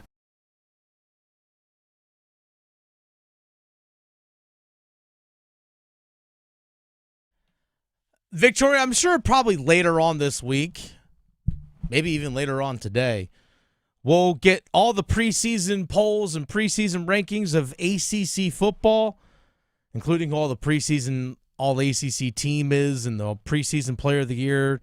And I'm going to actually give you, what players that I chose here that are released here in the state of North Carolina here in a few minutes. But there's a lot of questions about, where a team's going to rank. Who do you predict to finish where? I think that's a big thing in the ACC this season. That I think once you get past the top few teams, once you kind of get from 5 to 11 and 5 to 12 in the Atlantic Coast Conference, you can shuffle up those teams any way you want to. So, Victoria, there's only one true way to decide who finishes where in the Atlantic Coast Conference? It's a blind ranking. Blind ranking 5 ACC football teams. I don't know which 5 teams Victoria is going to choose. By the way, Dennis Cox sitting in for Adam Gold this afternoon. I don't know the 5 teams Victoria is going to give me, but I got to rank them 1 through 5. Yeah. In the order in which you give me. So, Victoria, let's start things off. ACC football blind ranking. Fire away. Okay. Since you've already talked about this head coach, why not bring up the team? Clemson. Oh, Clemson's 1. That's a lock. Clemson's 1. Clemson's 1. Clemson has, if you look at the, if you're an NFL draft absolute nerd, if you look at the way too early 2026 NFL mock drafts, basically like a big board power ranking, Clemson has 5 or 6 guys in the first round. And here's something to keep in mind as well when it comes to Clemson, is that up until really this offseason, they really didn't do a whole lot in the transfer portal. Now, they started taking some transfers actually this offseason, but they're one of the teams, I think they actually have the most combined starts of any team in the ACC. Most combined starts of any team in the Atlantic Coast Conference. And the thing about all those starts, or most of them, they came at Clemson. There's a continuity and consistency with Clemson football. Again, Dabo was like, I don't take transfers. And finally realized, okay, I need to take a couple transfers here because I have guys that are leaving, and I got to find guys that can help supplement. So that's something that Dabo has made the tweak with his roster management with. But, I mean, you're bringing back Cade Klubnik had, I think it was 48 touchdowns and 6 interceptions last year. It's crazy. It's insane. So, yeah, that's easy. Clemson won. Blind ranking. Well, start things off. That was the easiest blind ranking start ever. Well, it's going to get more difficult now because one that we might be able to predict versus one we have no idea, UNC. Oh, gosh. I know. Now, if you would have led with this one, oh, gosh. All right, so we can't choose one because we have Clemson at number 1. Now, here's something I got to keep in mind. You could throw out Stanford, Cal, Wake Forest, Virginia, which all teams that I actually have below Carolina in my ballot. I'll actually tell you what my ballot was coming up here in a little bit. I'm going to throw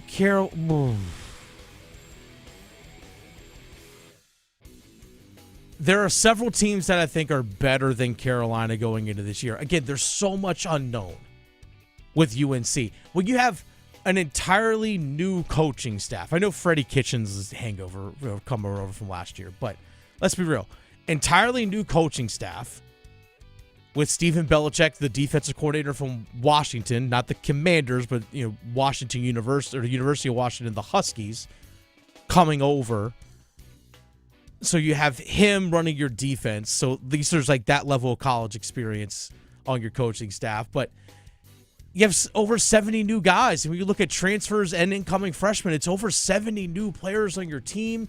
A coach that hasn't coached in college before. It's hard to. I'm going to put in the blind ranking. I'll go 4. I'm going to go 4 for Carolina here on the blind ranking. I was tempted to go as high as 3, but there are a few teams that I have ahead of Clemson. I'm sorry, ahead of North Carolina that you might throw out there, Victoria. So I'm going to throw Carolina number 4 here on the blind ranking. So Clemson was the first team you gave me. I immediately put them at number 1. And then North Carolina, the second school you gave me, I put that number 4 on our blind ranking of 5 ACC football schools. What's the next one? Well, next one is a team that really should do better this season. I think the fans need this desperately. NC State. Oh, gosh. Oh, gosh. I know. I'm going to get some, you know what? At the fan rookie. I don't care. You can tag me in it. I'm going to go 3. Okay. I'm going to go 3. I will reveal my poll, my predicted order of finish in the ACC. I will give you my prediction here in a few minutes. I have NC State above North Carolina. I do. NC State has more experience on their roster, and I think it's one of those situations where. So I'm going to go NC State 3. By the way, you said it correctly. NC State needs a big season. Yeah, they just simply do. They can't have 6-6. They can't lose to East Carolina. You can't have your head coach say, "Hey, I want to beat the bleep out of East Carolina the first game of the season." You better back it up. You better back up those words. I really like what I saw from C.J. Bailey as a true freshman last year. Again, wasn't supposed to get the amount of reps that he did last year. But seeing him in person at ACC Media Days compared to seeing him in person a little bit last year, he definitely has bulked up. Now, he's still really thin in terms of his frame. Like, he's... If you were to tell me he was like a small forward for the basketball team, like, yeah, okay, that makes sense. Because he's tall. He's like 6'6", 6'7". He's long-armed and everything. But he definitely did add some size to him this offseason for sure. You can visibly see it. But I think you're going to see the guys like Wesley Grimes and Noah Rogers and Justin Jolie, some of the guys they brought in last year, and some of their other young receivers that they brought in last year. I think you're going to see a level up from what we saw last year offensively. I think that's what you're going to see. I think you're going to see a level up offensively. Now, Robert and I, no longer their offensive coordinator. Roper, they're promoted from within their staff. Now their offensive coordinator, but I think there is a level of continuity for their offense this year that I think gives NC State an edge over a school like North Carolina, in my eyes. Because Gio Lopez is a transfer up from South Alabama, an efficient player, still didn't put up gaudy stats or anything like that. Just didn't really see it. So I'm going to go NC State 3 on this blind ranking. So Clemson was the first school you gave me. I immediately put them at number 1.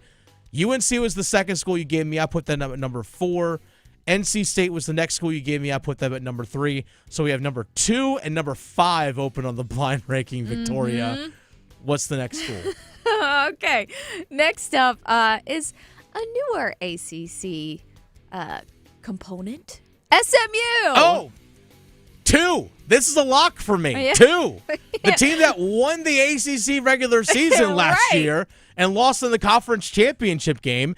Jennings, their quarterback, is coming back. Now, Brashard Smith, their running back, is into the NFL now. He's actually drafted by the Kansas City Chiefs. So I was like, of course, they got a speedy offensive weapon for Patrick Mahomes. But anyway, I think that's a big loss, but I think people learned that, hey, SMU is not a school to mess with.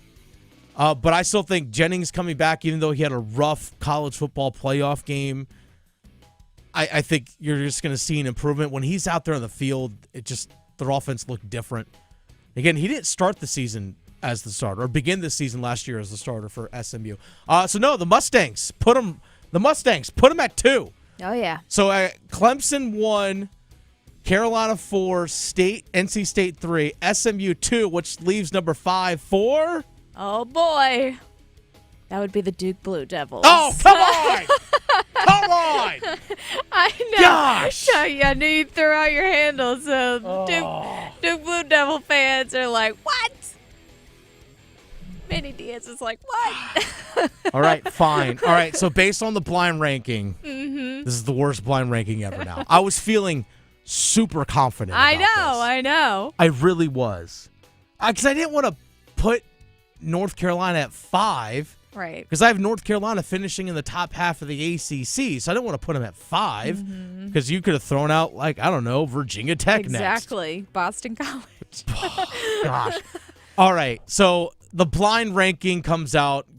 Clemson 1, SMU 2, NC State 3, Carolina 4, and Duke 5. Duke 5. Yep.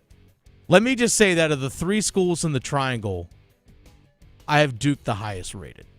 Okay. I do. Opposite of the blind ranking. Opposite of the blind Right. ranking. And the actual non-blind ranking, I have Clemson winning the ACC this year.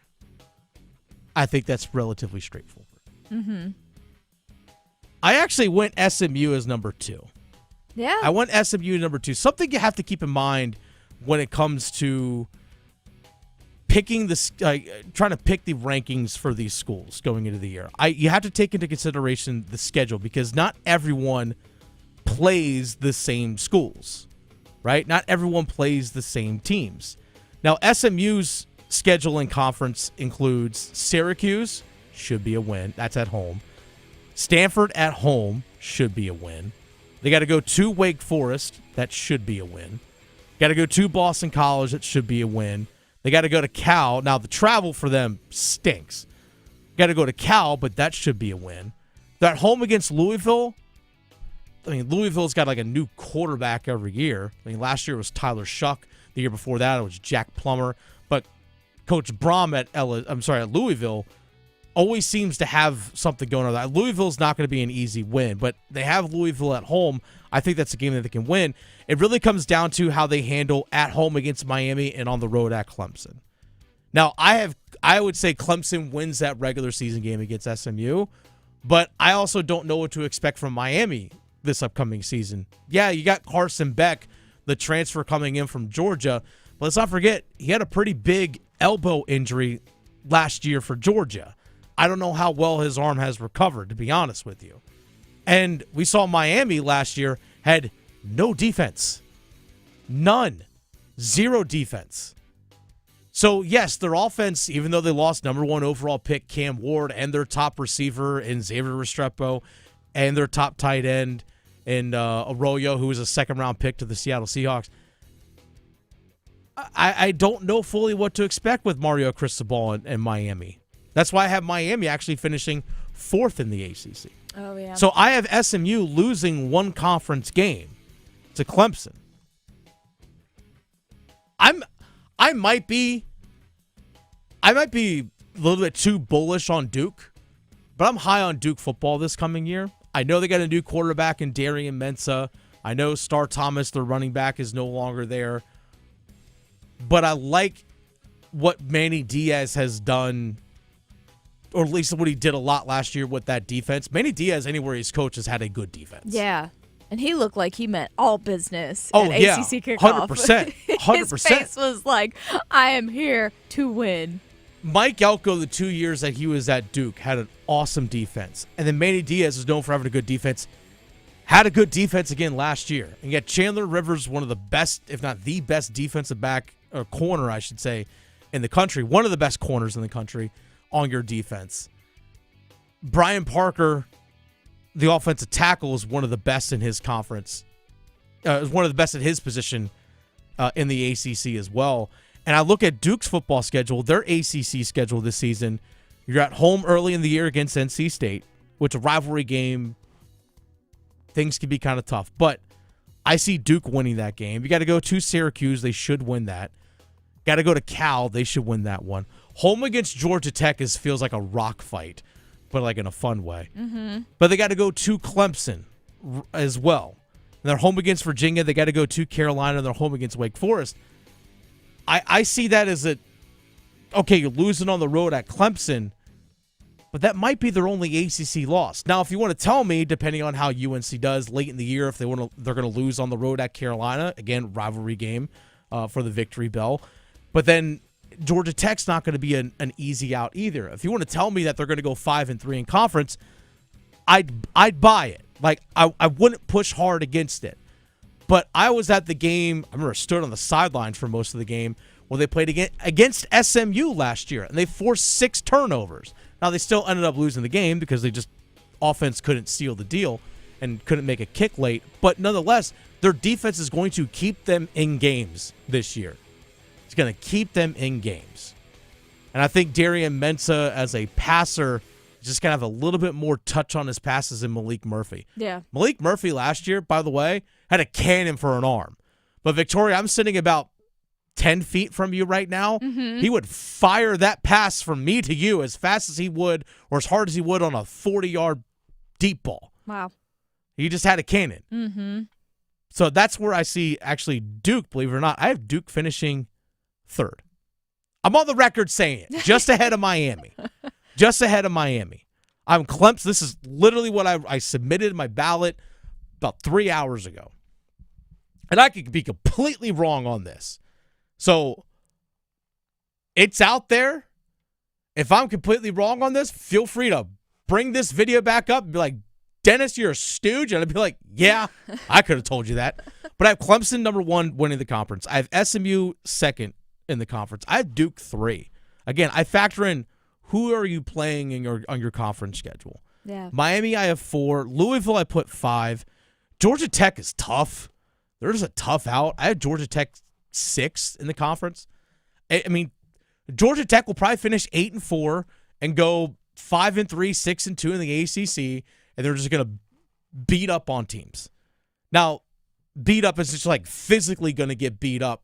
Other team just might be more talented and pull out a win. But I have Georgia Tech 6th. I have NC State 7, and I have UNC 8, and I have Florida State 9.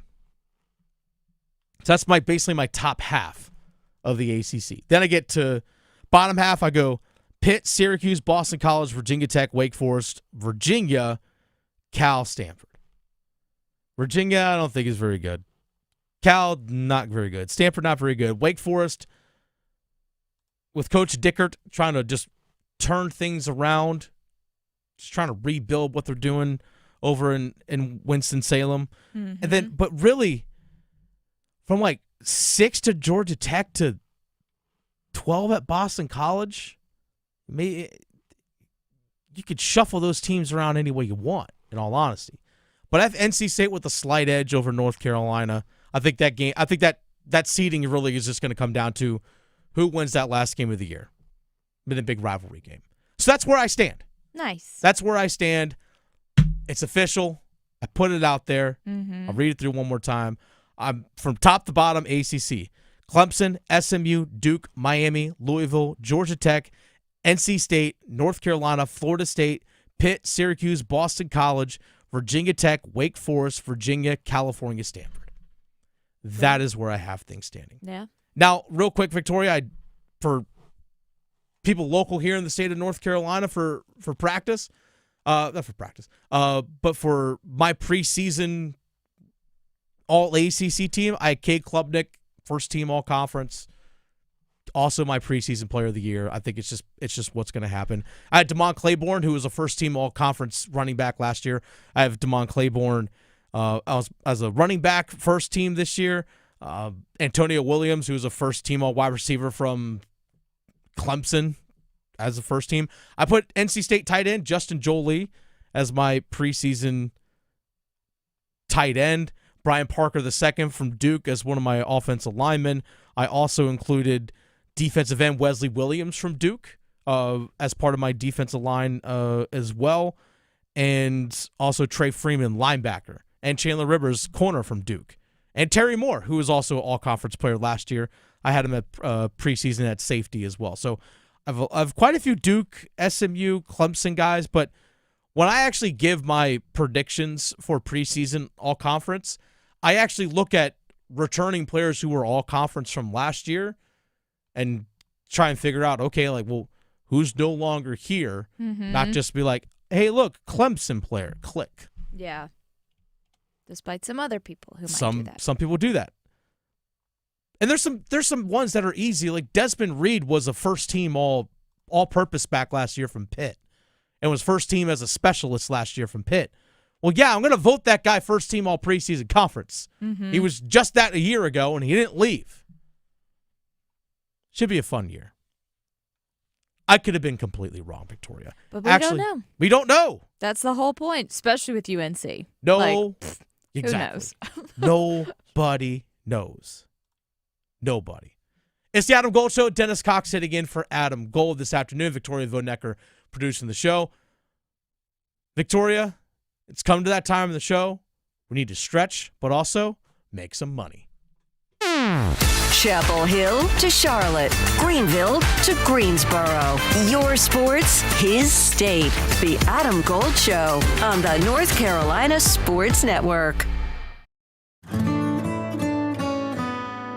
It's the first day of the first grade, and she found a new best friend. It's a laid-back Sunday afternoon you wish would never end. The homemade taste of Bluebell and good friends gathered round. The good old days are being made right now.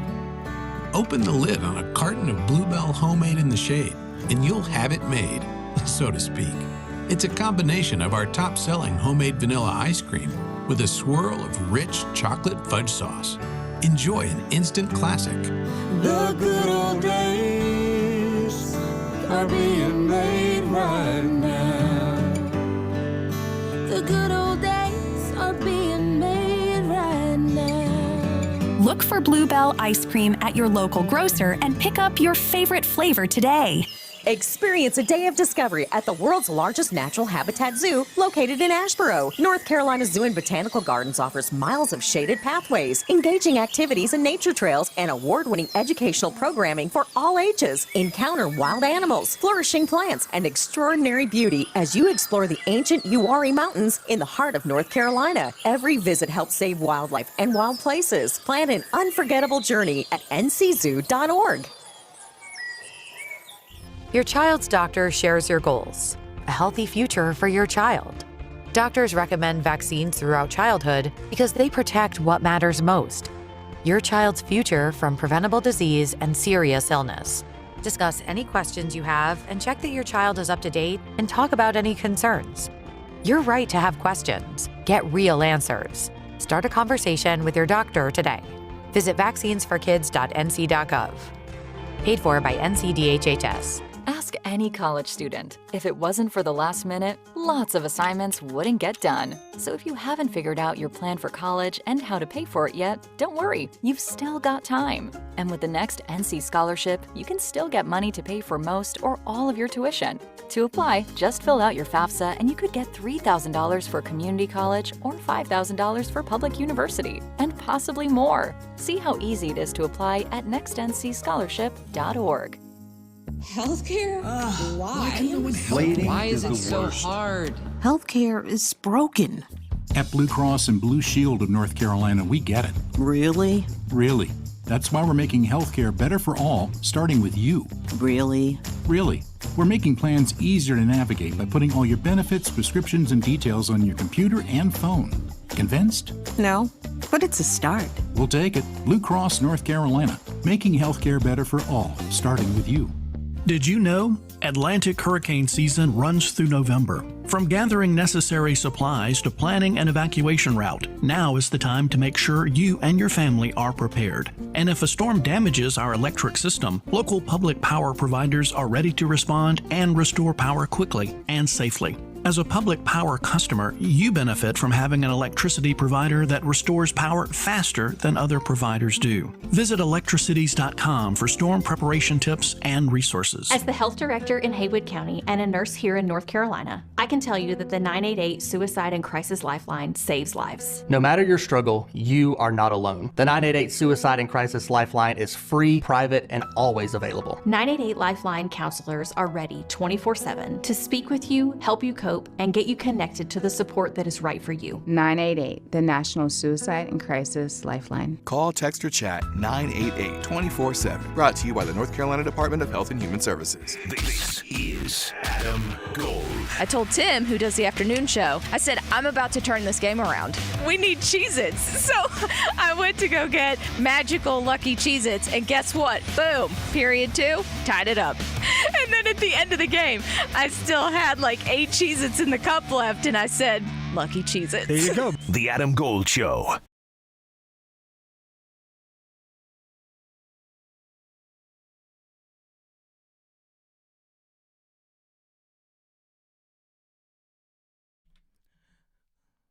Soak up the sun and sweat about 10 pounds. We're Good all in the Lord. sun. In all seriousness, by the way, welcome back to the Adam Gold Show. Dennis Cox sitting in for Adam Gold. Victoria producing the show. In all seriousness, genuinely be safe out there. You know, if you're trying to do stuff with kids and everything like that, I mean, it can be dangerous out there in the sense of the heat. Like, just be smart is all I'm saying. Yep. Be careful with the dogs too. Yeah, putting them on taking them on a walk. Their little paws, they get burned on the pavement. Well, a little paws, but also it's just hot. You know? It is. Go out as early as you can. It might stink, to have to wake up earlier and do yard work, whatever stuff it is you got to do, or take the dog out for an earlier walk. If you got to do it, you got to do it. And hopefully we can actually break that here in later on this week. But still. Just be safe. That's all I say. Just be safe out there and be smart. I understand that, hey, you know what? The pool feels good, but that sun's still hot. Yes. That sun's still very, very sunscreen and hot. hydrate. Yeah, that's big. Hydrate and also eat all the right stuff. Eat all the the good fruits and vegetables and all that stuff. Take care of yourself. But Victoria, another way to take care of yourself is to stretch. Should probably do more of, but this is the perfect opportunity. And speaking of taking care of yourself, this is along those same lines actually. I was reading about how there's a new report saying the average American only has a certain amount of quote good days per year. Do you want to guess how many good days this new report says most people have in a year? 30. 30 out of 365? I don't know. Oh, I feel so bad for anyone who does. No, they say that we should be having about 252 good days per year. Okay. So.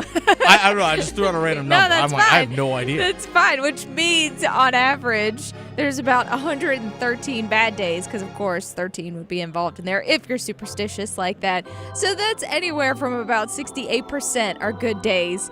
Also the equivalent of 5 days per week or 21 days per month. So if you're going through a rough day today, just hold out because tomorrow might be better. So this even broke it down by states. Oh, okay. Which, by the way, 68%, that's basically 2/3. Yeah. Okay. Yeah, so it's not 2/3 good days. terrible. It's just, sprinkled throughout the year. We all have some rough times. And so they broke this down by the state.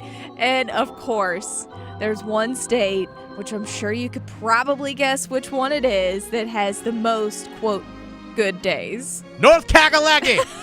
Well, not quite. Oh. It's Florida. Oh, okay. Yeah. Because everyone down there is usually retired. So there's that. But no, Florida reported with the most good days at 276. So they're getting about 76%. Now, there were also states on the other end of that who don't have quite as many. And, well, do you want to take a stab at the It's got to be fewest? one of the Dakotas, right? Like North Dakota? I don't think it is. That's not in the fewest of it. To kick things off, it's actually Kentucky. That makes sense. Your basketball team stinks. Exactly. That makes sense.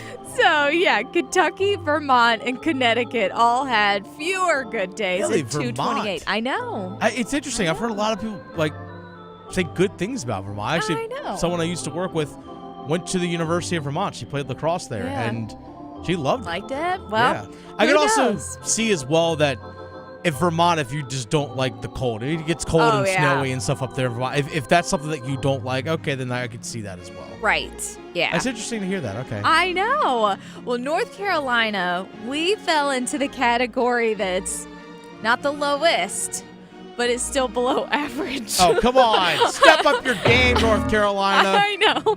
We were some of the 13 states in a different category that were below average. This also included places like Pennsylvania, Ohio, West Virginia, Virginia, so all the Virginias.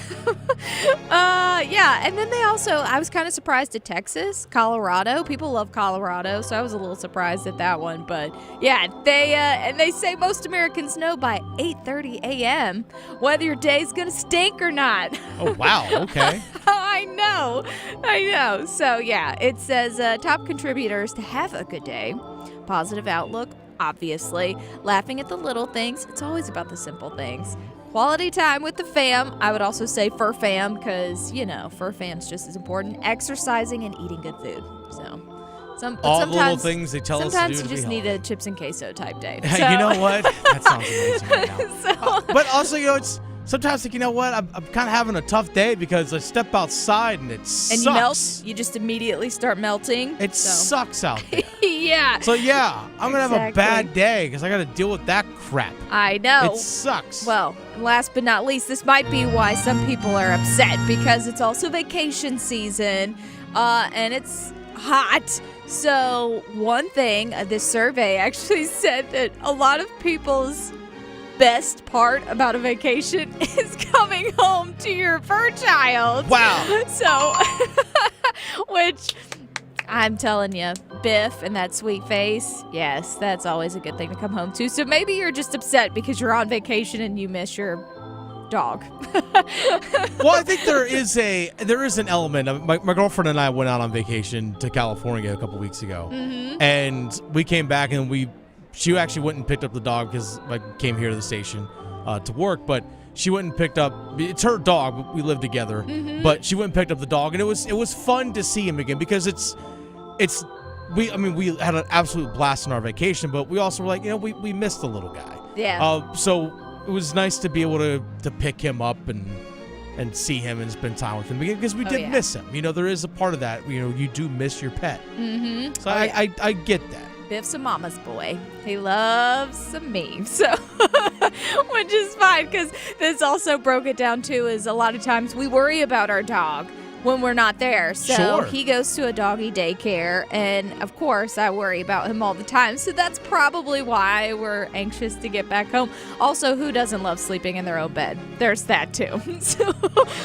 So maybe that's why a lot of people are having a bad day here or there. But you know what? We try to have good days, and maybe we can help people have a good day by making some good bets. Let's go. Place your bets. Place your bets. Do ya? I bet you slice into the woods $100. Gambling is illegal in Bushwood, sir, and I never slide. Okay, you can owe me. I owe you nothing.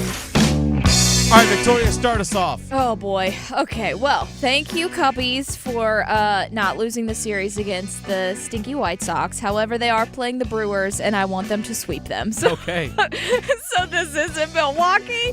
This is an emotional bet, as Adam likes to tell me I make, but whatever. Let's go, Cubs. I want them to win, and I'm taking the over 8 plus 210.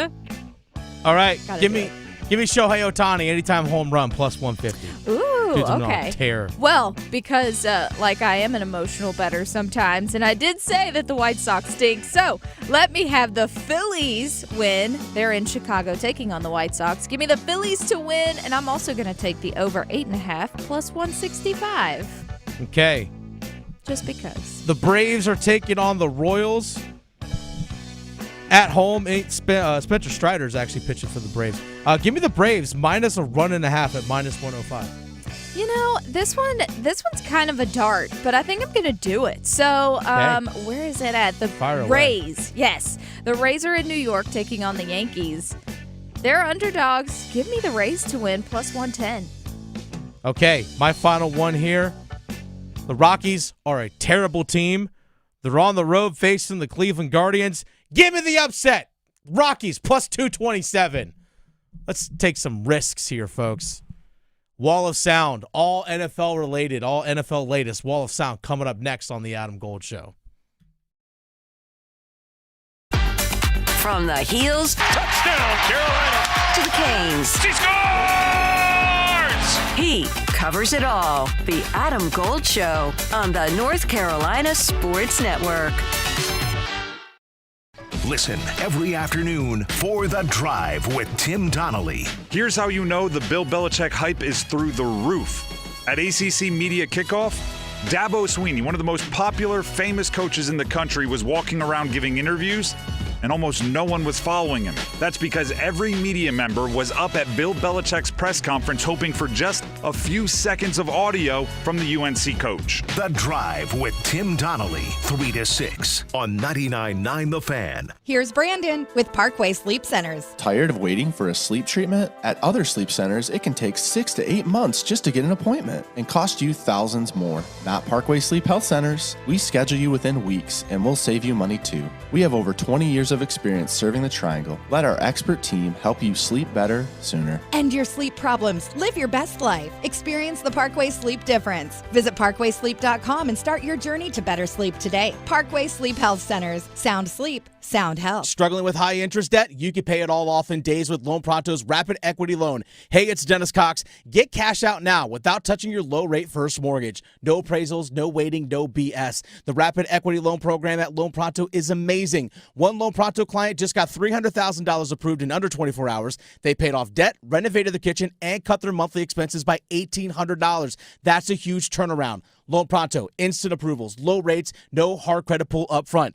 Listen, your home equity is yours. Use it. Get cash to consolidate your debt down to one easy low monthly payment. Call Loan Pronto now for a free instant appraisal for your home and see how much cash you can get today. Loan Pronto is A+ rated by the BBB and have nearly 2,500 5-star Google reviews. Their service is off the charts. Call now to start the conversation. 919-381-1760, loanpronto.com. 919-381-1760. Get debt relief now. Loanpronto.com. Equal housing lender. NMLS 166171 on approved credit. NMLSconsumeraccess.org. Dauntless Transmissions has been the trusted transmission shop in Raleigh for more than 27 years. But why do they call it Dauntless Transmissions? Well, dauntless means showing fearlessness and determination. Now, the experts at Dauntless Transmission are dauntless when it comes to caring for your vehicle. Whether that means a total transmission rebuild, complex engine or brake service, or just a routine tune-up, your vehicle will be dauntless when they're done with it. Visit dauntlesstransmissions.com Dauntless Transmissions, your local source for exceptional service. For projects big or small, play it safe when you plan on digging and call or click 811 3 working days before you dig. 811 is the first step to getting your buried underground utilities like gas, electric, or internet lines located. Having these lines marked before digging helps keep you, your family, and your neighborhood safe. 811 is fast, free, and it's the law, so don't forget to make the call to 811. Sponsored by North Carolina 811 and the North Carolina Association of Broadcasters in cooperation with the station. In World War I, American fighter pilots covering a plane's rear position coined the phrase, "I've got your six," to mean I've got your back. Through their service, veterans have our backs. Now we should have theirs. Learn more at gotyoursix.org using the number 6. It's back to school season, and Clorox is donating 2 million disinfecting wipes to classrooms across America. Because back to school means things can get a little bit messy. Just ask second grade teacher Mr. Torres. Put me and just one Clorox wipe on the team? We can take on crayon smudges, sticky fingerprints on every surface, sneezes on the door handle, juice box explosion by the sink, snack crumbs, and don't even get me started on the bathroom passes. Clorox disinfecting wipes. Teacher's #1 wipe. Think about it. Bathroom passes. Clean feels good. Based on unit sales data. I'm attorney Brian Ritchie. Getting hurt in a car wreck comes with all kinds of stress and frustration. But when you call me, I'll be on top of all of it. So all you need to worry about is getting better. If you've been injured in a car wreck, I'm on top of it. Contact us at ritchielaw.com. Broadcasting live from the Lenovo Studios. WCMC HD1 Holly Springs. 99.9 The Fan. The Triangle Sports Leader. Soto awaits an 0-1. Here it is. Swing and a high fly ball left field. This one's got a chance. Ramos back at the wall, and it's gone! An opposite field homer for Juan Soto. And just like that, the Mets have the lead. It's 4-3 New York as Soto takes Rodriguez out the other way. Mets 5 runs, 12 hits, no errors. The Giants 3-6-0. The bases are loaded. Bottom of the 9, 2 outs. The 1-2. Swing and a miss. Struck it out. And that's the ball game. Diaz fans Chapman with the bases loaded. And the Mets win it and sweep the Giants.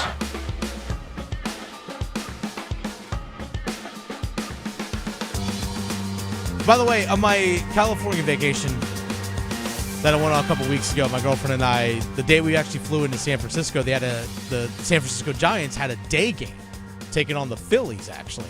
We actually went down to Oracle Park and right there in McCovey Cove, and it absolutely gorgeous. Great place to watch a baseball game. Weather perfect, by the way. If you ever get a chance to go to San Francisco and catch a game there, even in July, the hottest part of the year, it was still in the 60s. Oh, wow. Oh, yeah. It's the weather there in San Francisco, it's insane.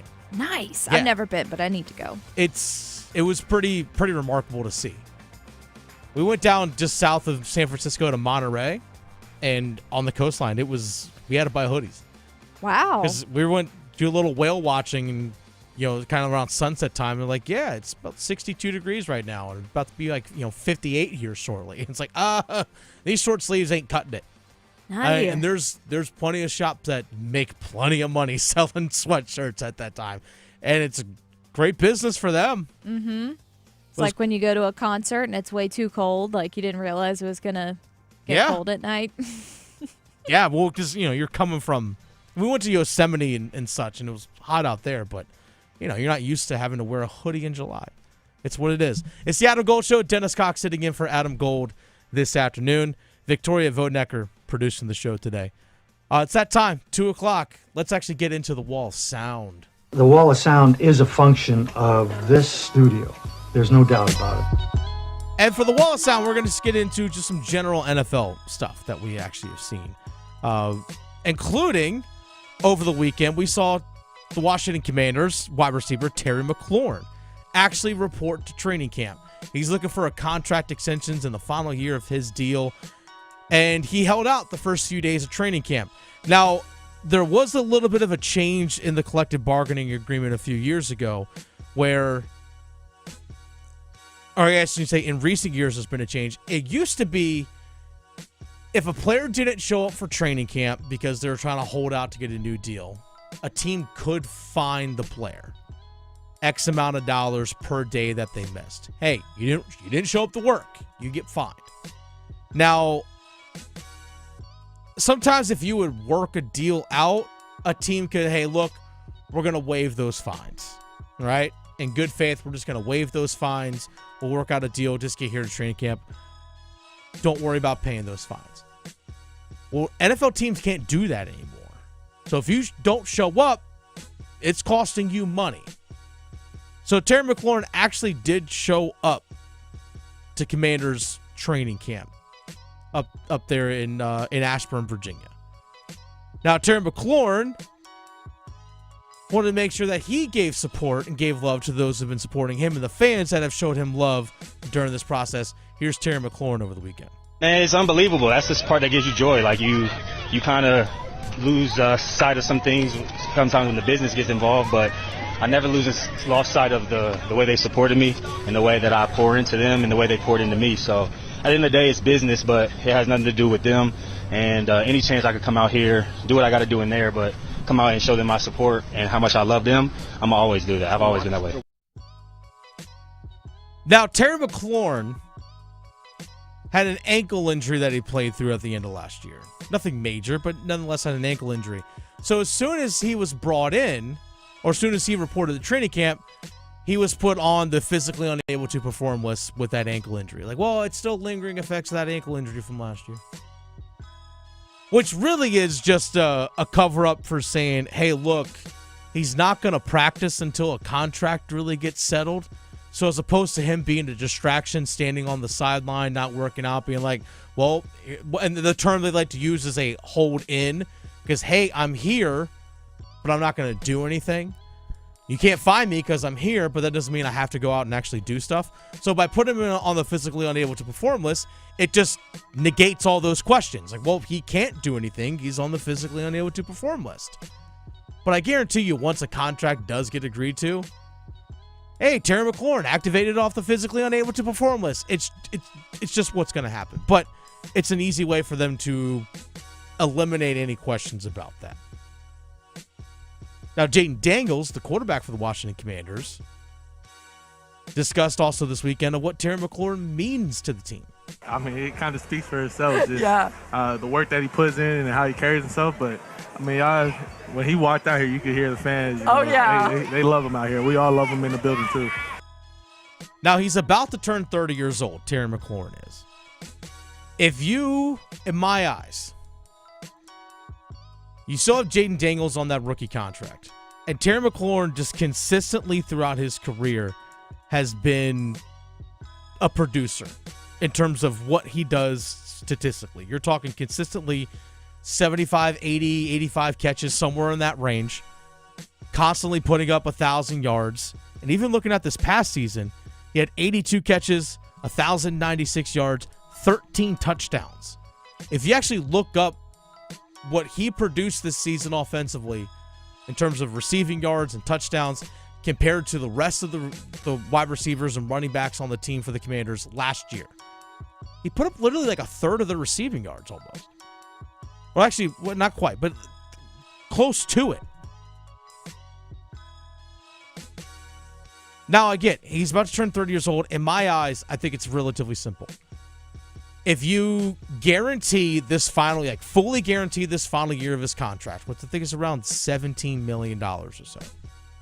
If you sign him to a 3-year extension, like fully guaranteed this season, then sign a 3-year extension at $30 million a year, which will put him in line with, Amon-Ra St. Brown, which is along the lines of what he was making currently on his last deal. But somewhere in that range, Amon-Ra St. Brown of the Detroit Lions, and fully guarantee those first couple of years, you're looking at about $77 million guaranteed over the next 3 years for Terry McLaurin. I think he signs that deal. I think he does. And you get him for age 30, 31, 32, which are still productive years. And while Jaden Daniels is still on his rookie contract. And then when you have to sign Jaden Daniels to his big deal, and when that big extension for him kicks in, then you can move on from Terry McLaurin. I think it's a pretty simple solution for all this. In my eyes, I think it's a pretty straightforward solution. For a guy that has been with that franchise through thick and thin and still has produced, I think you have to make that work. Now, there is a guy who has produced for the Cincinnati Bengals on the defensive side of the ball, even though their defense as a whole is not pretty good. That's Trey Hendrickson. Trey Hendrickson, the defensive end, looking for a contract extension with the Cincinnati Bengals, and he has openly stated, I will not play this season without a contract extension. Now, Trey Hendrickson, 31 years old, it's a pretty bold move. Extremely bold move. Now, by all reports, a contract that was offered to Trey Hendrickson only guaranteed the first year of that contract. That's it. I was like, well, I'm not going to sign a contract that only guarantees me 1 year. I need a little bit more stability than that. And Trey Hendrickson led the NFL in sacks last year, Victoria. Here's Louis Riddick of ESPN saying the Bengals just simply have to pay Trey Hendrickson. They know better than anyone how he takes care of himself, how he practices, how he rehabs, all that. Me personally, looking at him from the outside in, I wouldn't be worried about a damn thing with Trey Hendrickson. No. Okay? I would be sitting there, I'd be looking at TJ Watt and going, look, This dude has the same kind of motor as TJ does. This guy puts in the same kind of time and commitment to his craft as TJ Watt does, and he has produced for us. He's been a home run for them. A home run for them. So I think for them, it's kind of like, it's almost like he's saying, hey, listen, without him, who do you think Shamar Stewart's going to look to if he's not there? Mm-hmm. Who's going to teach him how to be a pro? Who's going to teach Shamar Stewart how to actually rush the passer and not just be a great athlete if he's not there? Trey Hendrickson has been at least 13.5 sacks in 4 of the last 5 years, including 17.5 last year, which led the NFL. The year before that, 17.5. He's been a consistent producer. Even early on in his career, he was with the New Orleans Saints, actually. His final year at the Saints put up 13.5 sacks in 2020. He goes to the Bengals and puts up 14. He's a darn good football player, and that Bengals defense needs somebody. Now, again, as you just mentioned, Louis Riddick, they mentioned how Shamar Stewart was drafted out of Texas A&M. Someone that, again, needs to learn how to be a pro, how to take care of his body, how to just be an effective player on the field. That's where Trey Hendrickson comes in. So, yeah, if I'm the Bengals, of course I'm looking to pay Trey Hendrickson. And I think it's also classic Cincinnati Bengals, Victoria, in terms of they played hardball signing Shamar Stewart to his rookie contract, which is a dumb thing to do. But then they're playing hardball with Trey Hendrickson as well. I'm like, well, I just don't get why teams are.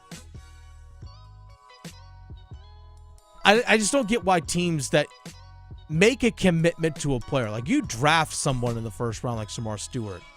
You're making a commitment to him. Why play hardball with him right away? Yeah, and you know deep down you want to keep them long term. Exactly. What are you doing? And same thing with Trey Hendrickson, someone that you've made a commitment to. Why play hardball with them?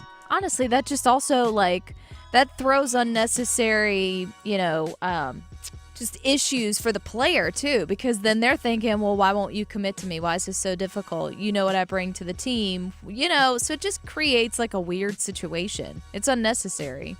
Jamar Chase, even himself was in a little bit of a contract dispute with them as well. I mean, it seems like it's a consistent thing with that franchise, which is really unfortunate. Them and Jerry Jones. Jerry Jones has his own problems. Yeah.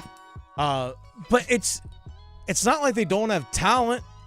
I mean, let's not forget, this Bengals team went to the Super Bowl not that long ago. And the window for Joe Burrow to be at his level, I don't know how wide open it is. You got to give a defense along with those guys. It's some semblance of them. It's the Adam Gold Show. Dennis Cox sitting in for Adam Gold this afternoon. We'll discuss a little bit more NFL, specifically the Carolina Panthers. We actually have some sound bites from today's training camp that we're going to play for you a little bit later on. But Victoria, just not that long ago, we did a blind ranking of ACC football teams. But if we go to ACC football teams here in the state of North Carolina, Wake Forest, Duke, NC State, North Carolina, what's the floor for each of these teams? What's their ceiling? I'll give you one for each of the teams next. Making more sports sense than social media trolls. The Adam Gold Show on the North Carolina Sports Network.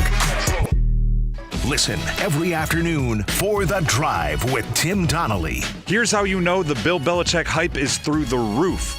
At ACC Media Kickoff, Dabo Swinney, one of the most popular, famous coaches in the country, was walking around giving interviews, and almost no one was following him. That's because every media member was up at Bill Belichick's press conference hoping for just a few seconds of audio from the UNC coach. The Drive with Tim Donnelly, 3 to 6 on 99.9 The Fan. Hey, it's Adam Gold from my friend Gordon Miller. Miller Lending, Kildare Farm Road in Cary, home of the original no closing cost mortgage, which allows homeowners like myself to save thousands of dollars, never paying closing costs, and I am an 11-time customer with Miller Lending. I asked Google, have mortgage rates dropped? And the answer was yes. They have dropped recently. In fact, they have dropped for a 5th consecutive week, just a little bit, as of mid-July. That's good because as the rates are coming down, now we know that rates will go lower. So if you're getting a mortgage now, just get it. 6 months from now, 8 months from now, a year from now, you refinance free of charge, don't pay closing costs, lower your monthly payment. This is the way you play the mortgage game.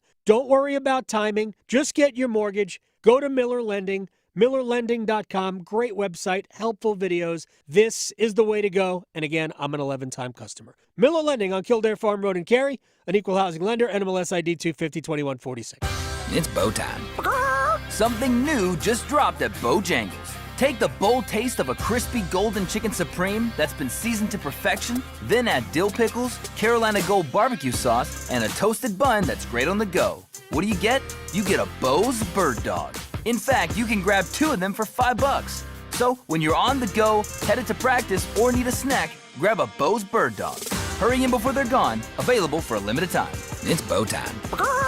There's no time like bow time, but sometimes it's go time. No time to stop, but the perfect time for a Bojangles Bird Dog. A seasoned to perfection Bojangles Chicken Supremes, dill pickles, and Carolina Gold barbecue sauce, all tucked inside a toasted bun. Great on the go. Try 2 bird dogs for just $5 or 2 bird dog combo for just $8.25. Available for limited time only. When you're hungry for flavor and value, it's bow time.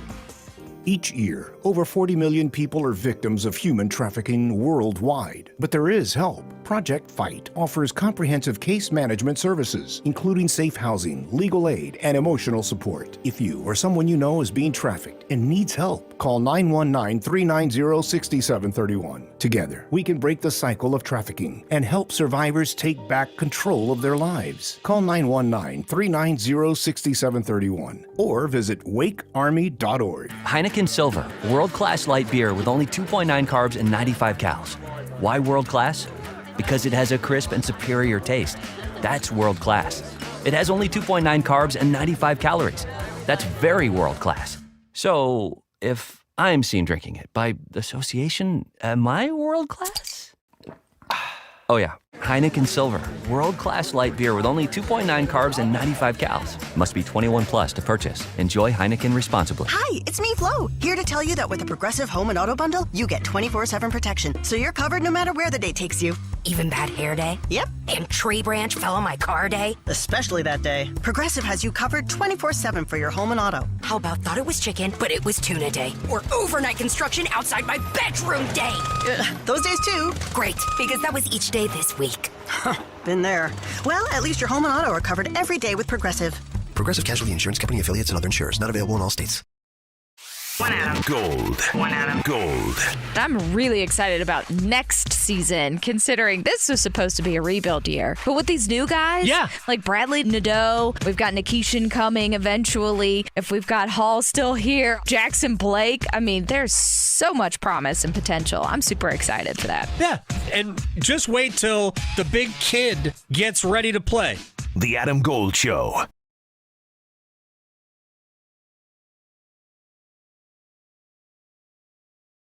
By the way, I know, Victoria, that clip, that soundbite, bump it back there, was regarding the Carolina Hurricanes. Mm-hmm. 73 days until the first game. Yes! 73. Yes! Just over 2 months. It's kind of wild to think about. Even though it doesn't feel like hockey season. No.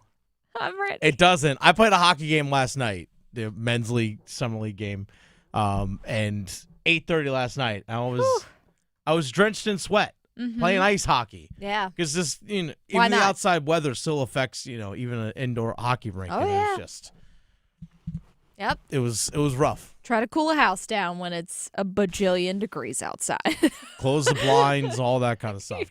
Do all those things. Do everything you can to kind of keep your, Ugh. efficient with your energy and all that kind of stuff. Speaking of counting down the days, we're not that far away, obviously, from the first week, or I guess say week 0, I should say, of college football, because I know NC State, East Carolina is on August the 28th. So literally 1 month from today. Wow. I mean, the NFL Hall of Fame game is this Thursday, Victoria. It is. I know. Real football, air quotes, is going to be played on Thursday. But we're actually going to see people line up and play football on Thursday. And the game's not going to be very good, and it's going to feature a bunch of guys that won't actually make an NFL roster this year. And you know what we're all going to do?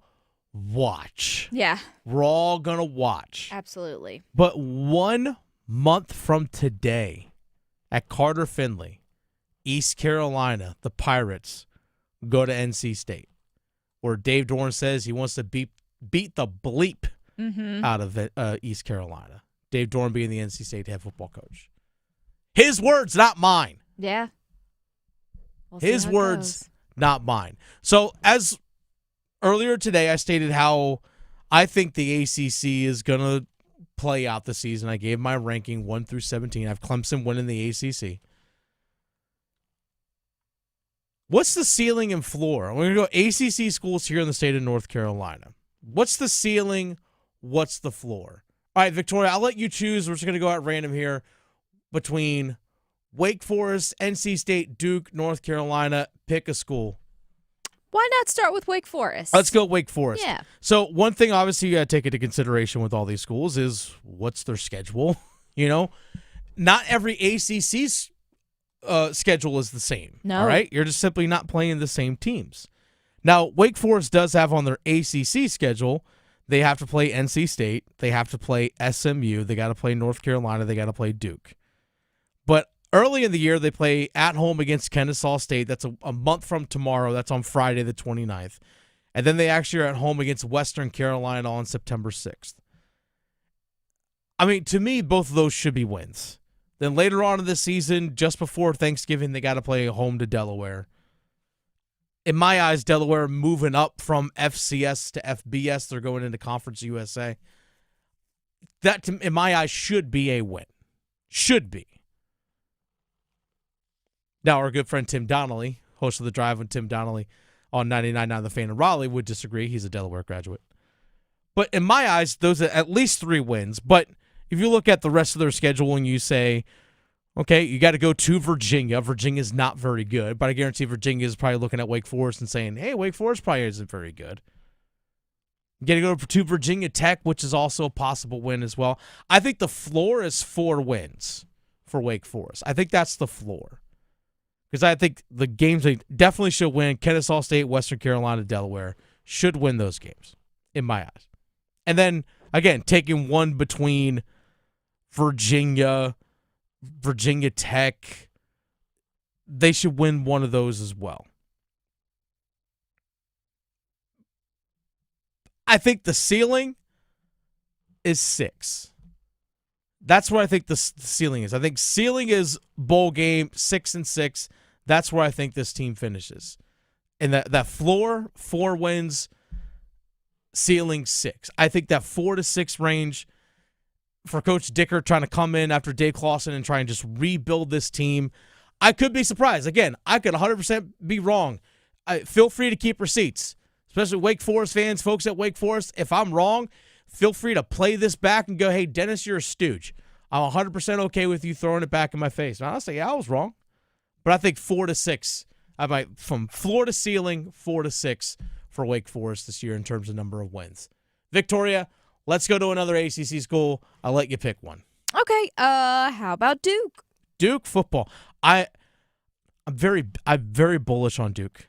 I really am. I'm very, very high on Duke football this year. Manny Diaz means business. I just think that even despite winning 8-9 wins each of the last 3 years, Duke football, for some reason, still flying under the radar. Because, people are, Duke basketball. But Duke has games this year. They start off against Elon. Then they have a home game against Illinois right after that. The Elon game, by the way, 1 month from today. And then they got to go on the road to Tulane. Those are the first 3 games of the season. To me, that should be 3-0 in my eyes. Especially if you're going to go on the road to play Tulane and your starting quarterback is the former quarterback of Tulane, Derrick Brown, you better beat Tulane. But then you're home against NC State, which is rivalry game, and it's going to be super tough. But they got to go to Syracuse, to Cal, home against Virginia. They got to play UConn. They play Wake Forest. And they also got a home game against Georgia Tech, which is not going to be a pushover whatsoever. Not going to be a pushover whatsoever. But I look at this roster, I think the floor for Duke football this year is 8 wins. Absolutely the floor. Now you could Clemson, I think, on the road, I think you can comfortably say that's going to be a loss.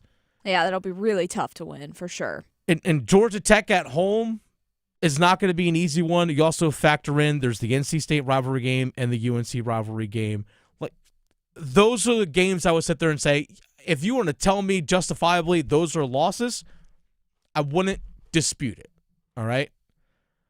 But I think the ceiling, honestly, for this team, again, regular season, not factoring in bowl games, the ceiling's 11.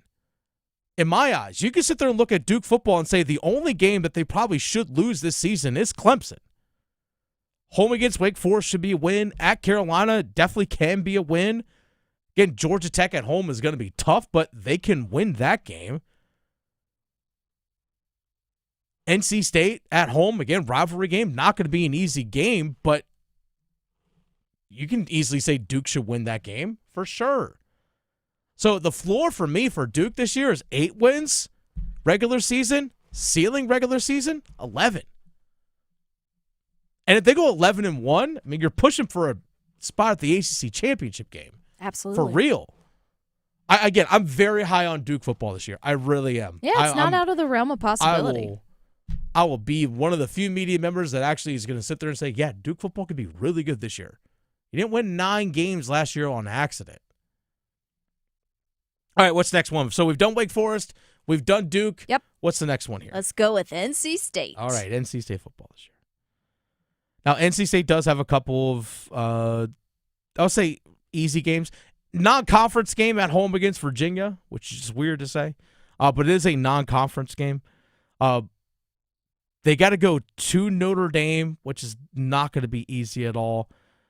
Their schedule isn't the toughest in the world. It really isn't. They should beat Virginia at home. They have East Carolina at home. Here's the thing. Again, NC State cannot afford a loss to East Carolina to start the season. No. They simply cannot. No. Not after how that bowl game went last year. You cannot do it. But I don't know what to expect of Florida State this year. They have Florida State at home late in the year. I don't know what to think of Florida State. After in all last honesty. season? Yeah. Who knows? I honestly, depending on how this season really goes for Florida State, it might be that, hey, you know what, that run, where Jordan Travis got hurt and you should have been in the college football playoff, but you got screwed over. That year actually is looking more and more like the anomaly, like the outsider, the way things have been going recently with Florida State. But Miami on the road is not going to be easy at all. I mean, Pitt on the road won't be easy. Georgia Tech at home won't be easy. Notre Dame, I think honestly, much like Duke going to Clemson, I think you can just go ahead and chalk that up as a loss right there. I look at NC State this season, and I think the floor for them, and I'm sure I'm going to hear it from State fans for saying this, I think the floor for them is 6. Okay. I think that's the floor. Yeah. I think the floor is 6 wins for NC State. Because, I think they should beat Virginia. They should beat, obviously, they have Campbell on their schedule. That's 100% should be a win. I think they should beat Wake Forest, but it's also NC State going on the road to Wake Forest, which is not a good history of NC State going on the road to Wake Forest. But they should. I think they should beat East Carolina. Pitt should be a win. Virginia Tech should be a win. I think that's 6 right there. Yeah. That's the floor. I do think, so this is a question out of those should games. Every season, NC State has a game that they should win, and they don't. So out of those, which one do you predict and think is going to be the game you should win, but they didn't? I think it comes down to 2. I think it comes down to either at home against East Carolina to start the year or on the road at Wake. I know. I'm feeling Wake. It Because really the history with Wake Forest and NC State, especially in the 3-3-6, if I had to guess, I would say and that game is on a Thursday night as well, by the way. So it's a short week for both teams, and it's not far travel. It's not a far drive from Raleigh out to Winston-Salem. It's 2 really hours. not. It's a good pit stop if you're going on the way out to Asheville or something like that. But it's not out of the realm of possibility that this team goes 6-6. That's why I say that's the floor. If I look the ceiling for NC State, it's 9. It's just 9. They have not been able to break that 10-win seal in a season with Dave Dora yet. They just haven't. So that's why I'm put the ceiling at 9. So 6 to 9, that's my floor. That's my ceiling for NC State. All right, so we did Wake Forest. I said the floor 4 wins, the ceiling 6. We said Duke. I think the floor is 8 wins. The ceiling is 11 for them. Again, everything has to go right. You never know if an injury is going to happen. It's sports. You just don't know. And then for NC State, floor 6 wins, ceiling 9 wins, which leaves us to the big mystery, the big time mystery, UNC football. I really don't know what to make of this season. Now, I think they should obviously beat Richmond. Richmond's an FCS school. You should beat Richmond at home, but you never know. Now, Charlotte gave them a game last year. It's hard to also factor in things off last year because you have over 70 new guys on your roster. It's a new coaching staff. You don't know how things are going to gel. Now, I think it's beneficial for early on in the season for Bill Belichick and that team. Yes, you have that tough Monday night home game on Labor Day taking on TCU. It's not going to be an easy out. But then playing Charlotte, playing Richmond your next 2 games will help you figure things out. So I think in my eyes, they should at minimum start 2-1 on the season, the first 3 games. Stanford at home, Virginia at home, Cal on the road. In my mind, those are all wins. Those should 100% be wins. Now, they're home against Clemson. Good luck. Again, I'm chalking up everyone that's played Clemson on the schedules that we looked at, Victoria, and I'm like, loss. Just go ahead and writing that in. Wake Forest, again, that's a program that's rebuilding in and of itself as well. That should be a win. So to me, I think the floor for UNC football this year is 7. Should be 7. Which I don't think is terrible, with a new everything coach, guys, that would be still a successful season. So, 100%. I would say, again, a team that went 6-6 last year, I don't know. There's a separate conversation we would probably have tomorrow if they get to the floor of 7-5. Right. How happy are you going to be? We just went 6-6 with Mac Brown last year. We spent all this money and got all this hoopla to bring in Bill Belichick and all these, and you only got 1 win better. We can have that conversation tomorrow. It's at least in the right direction. It's the same thing with the Carolina Panthers. You can't think we're going to go to the Super Bowl this season. You should take if we get a couple more wins from last season, that's a success. So, I think 7. Yeah. But I could be talked into, okay, well, you're on the road to Central Florida. Rivalry games late in the season with at home against Duke, on the road at NC State. Again, rivalry games late in the season. I think by that time, Bill Belichick would have figured things out. At least that team will kind of have figured things out. Now, it could have been a mess early on in the year, and they never were able to right the ship. But I think this is an opportunity for late in the season that they could pull off wins potentially in that regard. That's why I think the ceiling for North Carolina this year is 9. I think that's their ceiling this year because I just don't know how quickly things are going to be able to get put together. Now, if you want to tell me 10, sure, I could buy that. But to me, Clemson, Duke, those in my mind should be losses in my eyes, and then probably another loss guaranteed in there at some point. Just because, again, they're got to figure this stuff out. So 7 floor in terms of wins for North Carolina, 9 for North Carolina. It's the Adam Gold Show. Dennis Cox sitting in for Adam Gold this afternoon. A lot of stuff happened at Panthers training camp today. We have tons of sound bites fresh from today for you. You hear that next here on the Adam Gold Show. Questioning goalie interference calls since day one. The Adam Gold Show on the North Carolina Sports Network. As the health director in Haywood County and a nurse here in North Carolina, I can tell you that the 988 Suicide and Crisis Lifeline saves lives. No matter your struggle, you are not alone. The 988 Suicide and Crisis Lifeline is free, private, and always available. 988 Lifeline counselors are ready 24/7 to speak with you, help you cope, and get you connected to the support that is right for you. 988, the National Suicide and Crisis Lifeline. Call, text, or chat 988 24/7. Brought to you by the North Carolina Department of Health and Human Services. It's the first day of the first grade, and she found a new best friend. It's a laid-back Sunday afternoon you wish would never end. The homemade taste of Bluebell and good friends gathered round. The good old days are being made right now. Open the lid on a carton of Bluebell Homemade in the Shade, and you'll have it made, so to speak. It's a combination of our top-selling homemade vanilla ice cream with a swirl of rich chocolate fudge sauce. Enjoy an instant classic. The good old days are being made right now. The good old days are being made right now.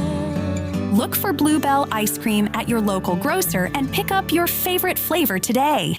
Voted best zoo in the nation, North Carolina Zoo and Botanical Gardens is centrally located in the heart of North Carolina. Bring your family to Asheboro for an affordable day trip or weekend excursion to connect with nature and make cherished memories. Discover towering giraffes, pouncing sandcats, and diving seabirds at the world's largest natural habitat zoo. Roam with rhinos on Zoofari or flutter by the exotic butterfly garden during your next visit. Explore more possibilities at nczoo.org.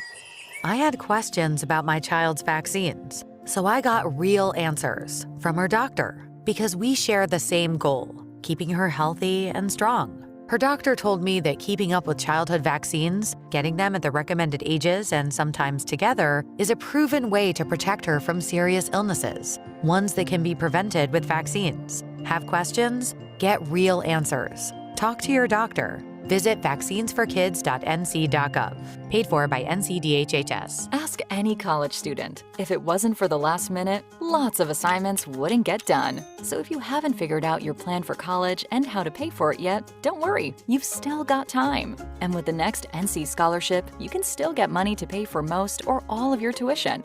To apply, just fill out your FAFSA and you could get $3,000 for community college or $5,000 for public university, and possibly more. See how easy it is to apply at nextncscholarship.org. Healthcare? Why? Why is it so hard? Healthcare is broken. At Blue Cross and Blue Shield of North Carolina, we get it. Really? Really. That's why we're making healthcare better for all, starting with you. Really? Really. We're making plans easier to navigate by putting all your benefits, prescriptions, and details on your computer and phone. Convinced? No, but it's a start. We'll take it. Blue Cross North Carolina, making healthcare better for all, starting with you. Did you know? Atlantic hurricane season runs through November. From gathering necessary supplies to planning an evacuation route, now is the time to make sure you and your family are prepared. And if a storm damages our electric system, local public power providers are ready to respond and restore power quickly and safely. As a public power customer, you benefit from having an electricity provider that restores power faster than other providers do. Visit electricities.com for storm preparation tips and resources. This is Adam Gold. I have so many questions too. Like, is the mom going to be in the business too? Are we going to have like themed UNC products? She's in it, so. Interesting ram horn you've got there. Yeah. The Adam Gold Show.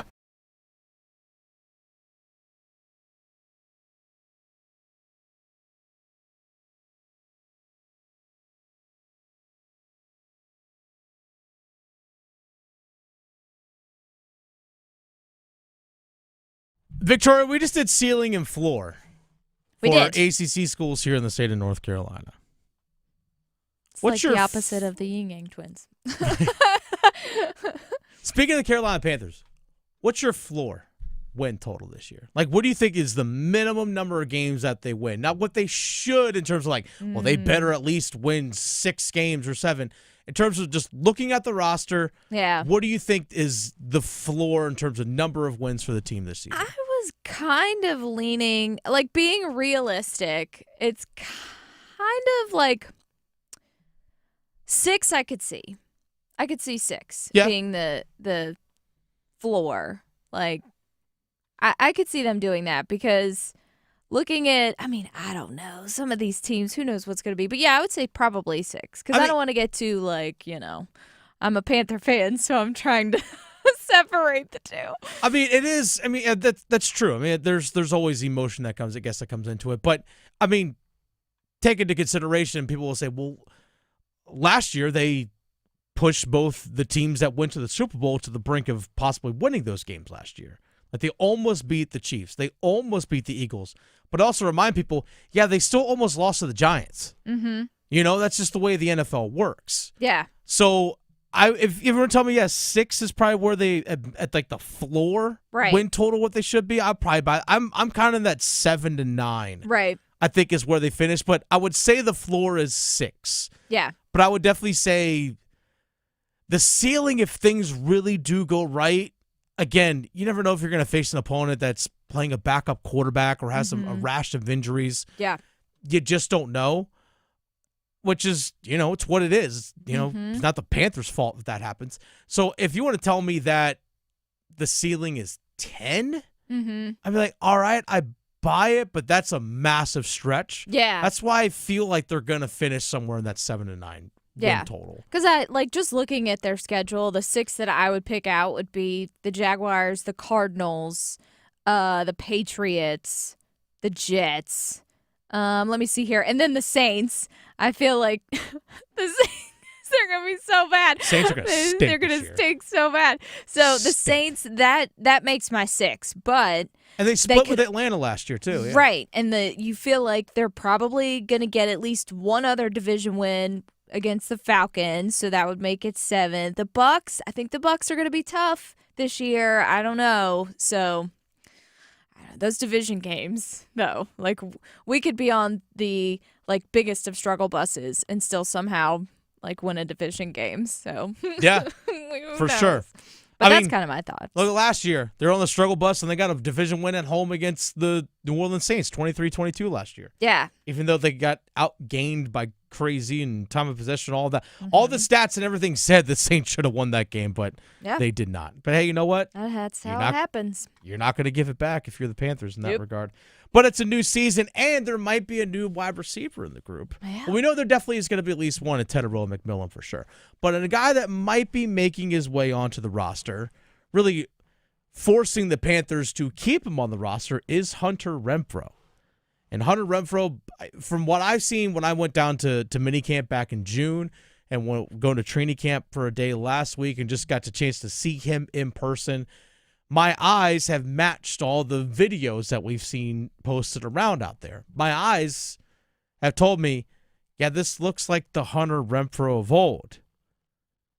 And then, sure enough, actually this past weekend, Dave Canales was asked about Hunter Renfrow, and Dave Canales said, yep, he looks like Hunter Renfrow. I was like, that's what I said. He looks like Hunter Renfrow, the Hunter Renfrow that we know from years at Clemson and an early part of his career in the NFL with the Raiders, was the guy that was a precise route runner. Now, short intermediate routes, mostly shorter routes, stuff that's underneath, but playing in the slot, quick off the line of scrimmage, quick in and out of his breaks with sure hands. A guy that can just move the chains. Now, his yards per reception, not very high. The big year that he had back in 2021, where he had over 100 catches, over 1,000 receiving yards, he only averaged about 10.2 yards per catch. So again, not a guy that's going to stretch the field a ton. But if you need, hey, it's 3rd and 3, and you want to throw the ball to pick up a first down, Hunter Renfrow is the guy you go to. And guess what? He's going to get you 3, if not 4 yards. That's just what he does. So is he playing his way onto the roster? Well, Hunter Renfrow, let's ask him. Is that success for him, making the roster after being out of the NFL last year and having dealt with ulcerative colitis? Hunter Renfrow, what does a successful season or a successful camp, or I guess you can say, Hunter Renfrow, why have you been so successful in camp so far? I think just trying to do what the coach asks you to do, right? I think just trying to get better every day. I think we have a good group of receivers and deep, and it was very similar. You know, Coach when he was out here, it was very similar to when I was at Clemson. Like, everyone pushed each other. We had Mike Williams, we had T. Higgins, we had Justin Ross, Amari Rodgers, Deion Kane, Ray McLeod. We had all these 5-stars, and if you didn't show up every day, you were going to get beat out, right? It could be one little thing, one little route you didn't run the right way. Next thing you know, they get the opportunity, they're going. So I think that's part of it. I think having an appreciation of being back out here, being able to feel like I can run again, feel like I can go out there and have fun with my teammates again, be a part of a team, be a part of, pushing towards something special. And so I think it's all kind of a part of it. And so it's just been an appreciation for me. There's a lot of questions right now about, does he make this team and what corresponding moves could possibly be made. Victoria, let's keep this in mind. Something that I think has been understated. If you look at the initial 53-man roster last year for the Carolina Panthers, now this is after the first cutdown day. This is not after they made the waiver claims that they did when there was the initial cutdown. So when they went to their initial 53-man roster, there were 7 wide receivers on that roster. 7. Now, when they started to make some waiver claims for guys like Shamar Bartholomew and a couple other players that they acquired, I think it was Christian Watson, remember correctly, the tight end that they claimed from the Green Bay Packers. But as a result of those waiver claims, they had to let a couple of guys go. They put on waivers themselves, and then sure enough, guys got signed to the practice squad and so forth. For example, Jalen Coker was on that initial 53-man roster. Then they made their waiver claims. They had first waiver claim over any other team in the NFL last year just because of where they finished in 2023.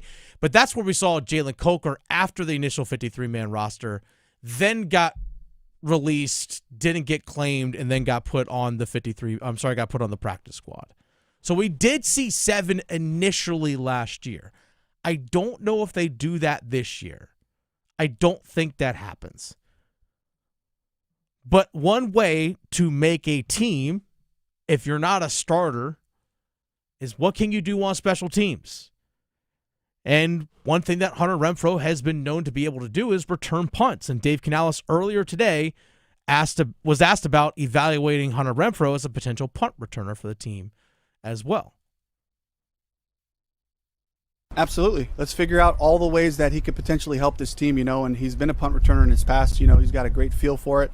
And so, what more can he do, and that's for all the guys too, just trying to see if we can depend on them in special teams, which will be a huge thing for them. Special teams matters, folks. As much as we love to gloss over it, and anyone that does fantasy football, they just like to lump special teams in with defense because that's what fantasy football does. But special teams does matter when it comes to setting a roster. This is why not only being able to return kicks, but also can you help in kick coverage as well? Can I be a gunner on the punt team? Can I be part of not just the guy actually fielding the punt on the return, but a guy that's blocking? Can I make sure that gunner doesn't get downfield to open up the space for the returner? All these things that you have to watch and take into consideration. Now, Bryce Young had a little fun moment earlier today during training camp in his media availability. He was asked, hey, does Hunter Renfrow go from a normal person to Superman when he puts his pads on. Because Dabo Swinney, the head coach of Clemson, was actually at Panthers practice today, had a little impromptu media session and said, hey, just let you know, Hunter Renfrow might be a normal person when you look at him, but when he puts the pads on, he becomes Superman. Becomes Superman, being a Dabo Swinney quote. Well, Bryce Young was asked about that. Hey, does he become Superman when he puts the helmet on? I mean, I don't think I'm at liberty to say what a normal person looks like. But I do know the football player and the competitor he is. Again, he's putting it on film. He's been doing it his whole career. He's doing it out here in training camp. It's one of the fun ones when you go back and watch the film after this, and you get to see just how he got where he did. It's been fun. So yeah, it's great to watch him compete. That one got Joe Person. I could tell that was his Oh, laugh. yeah, it definitely was Joe. But it definitely got everybody. I think, it was a fun moment by Bryce Young. He's just basically like, yeah, I know I'm not a big guy.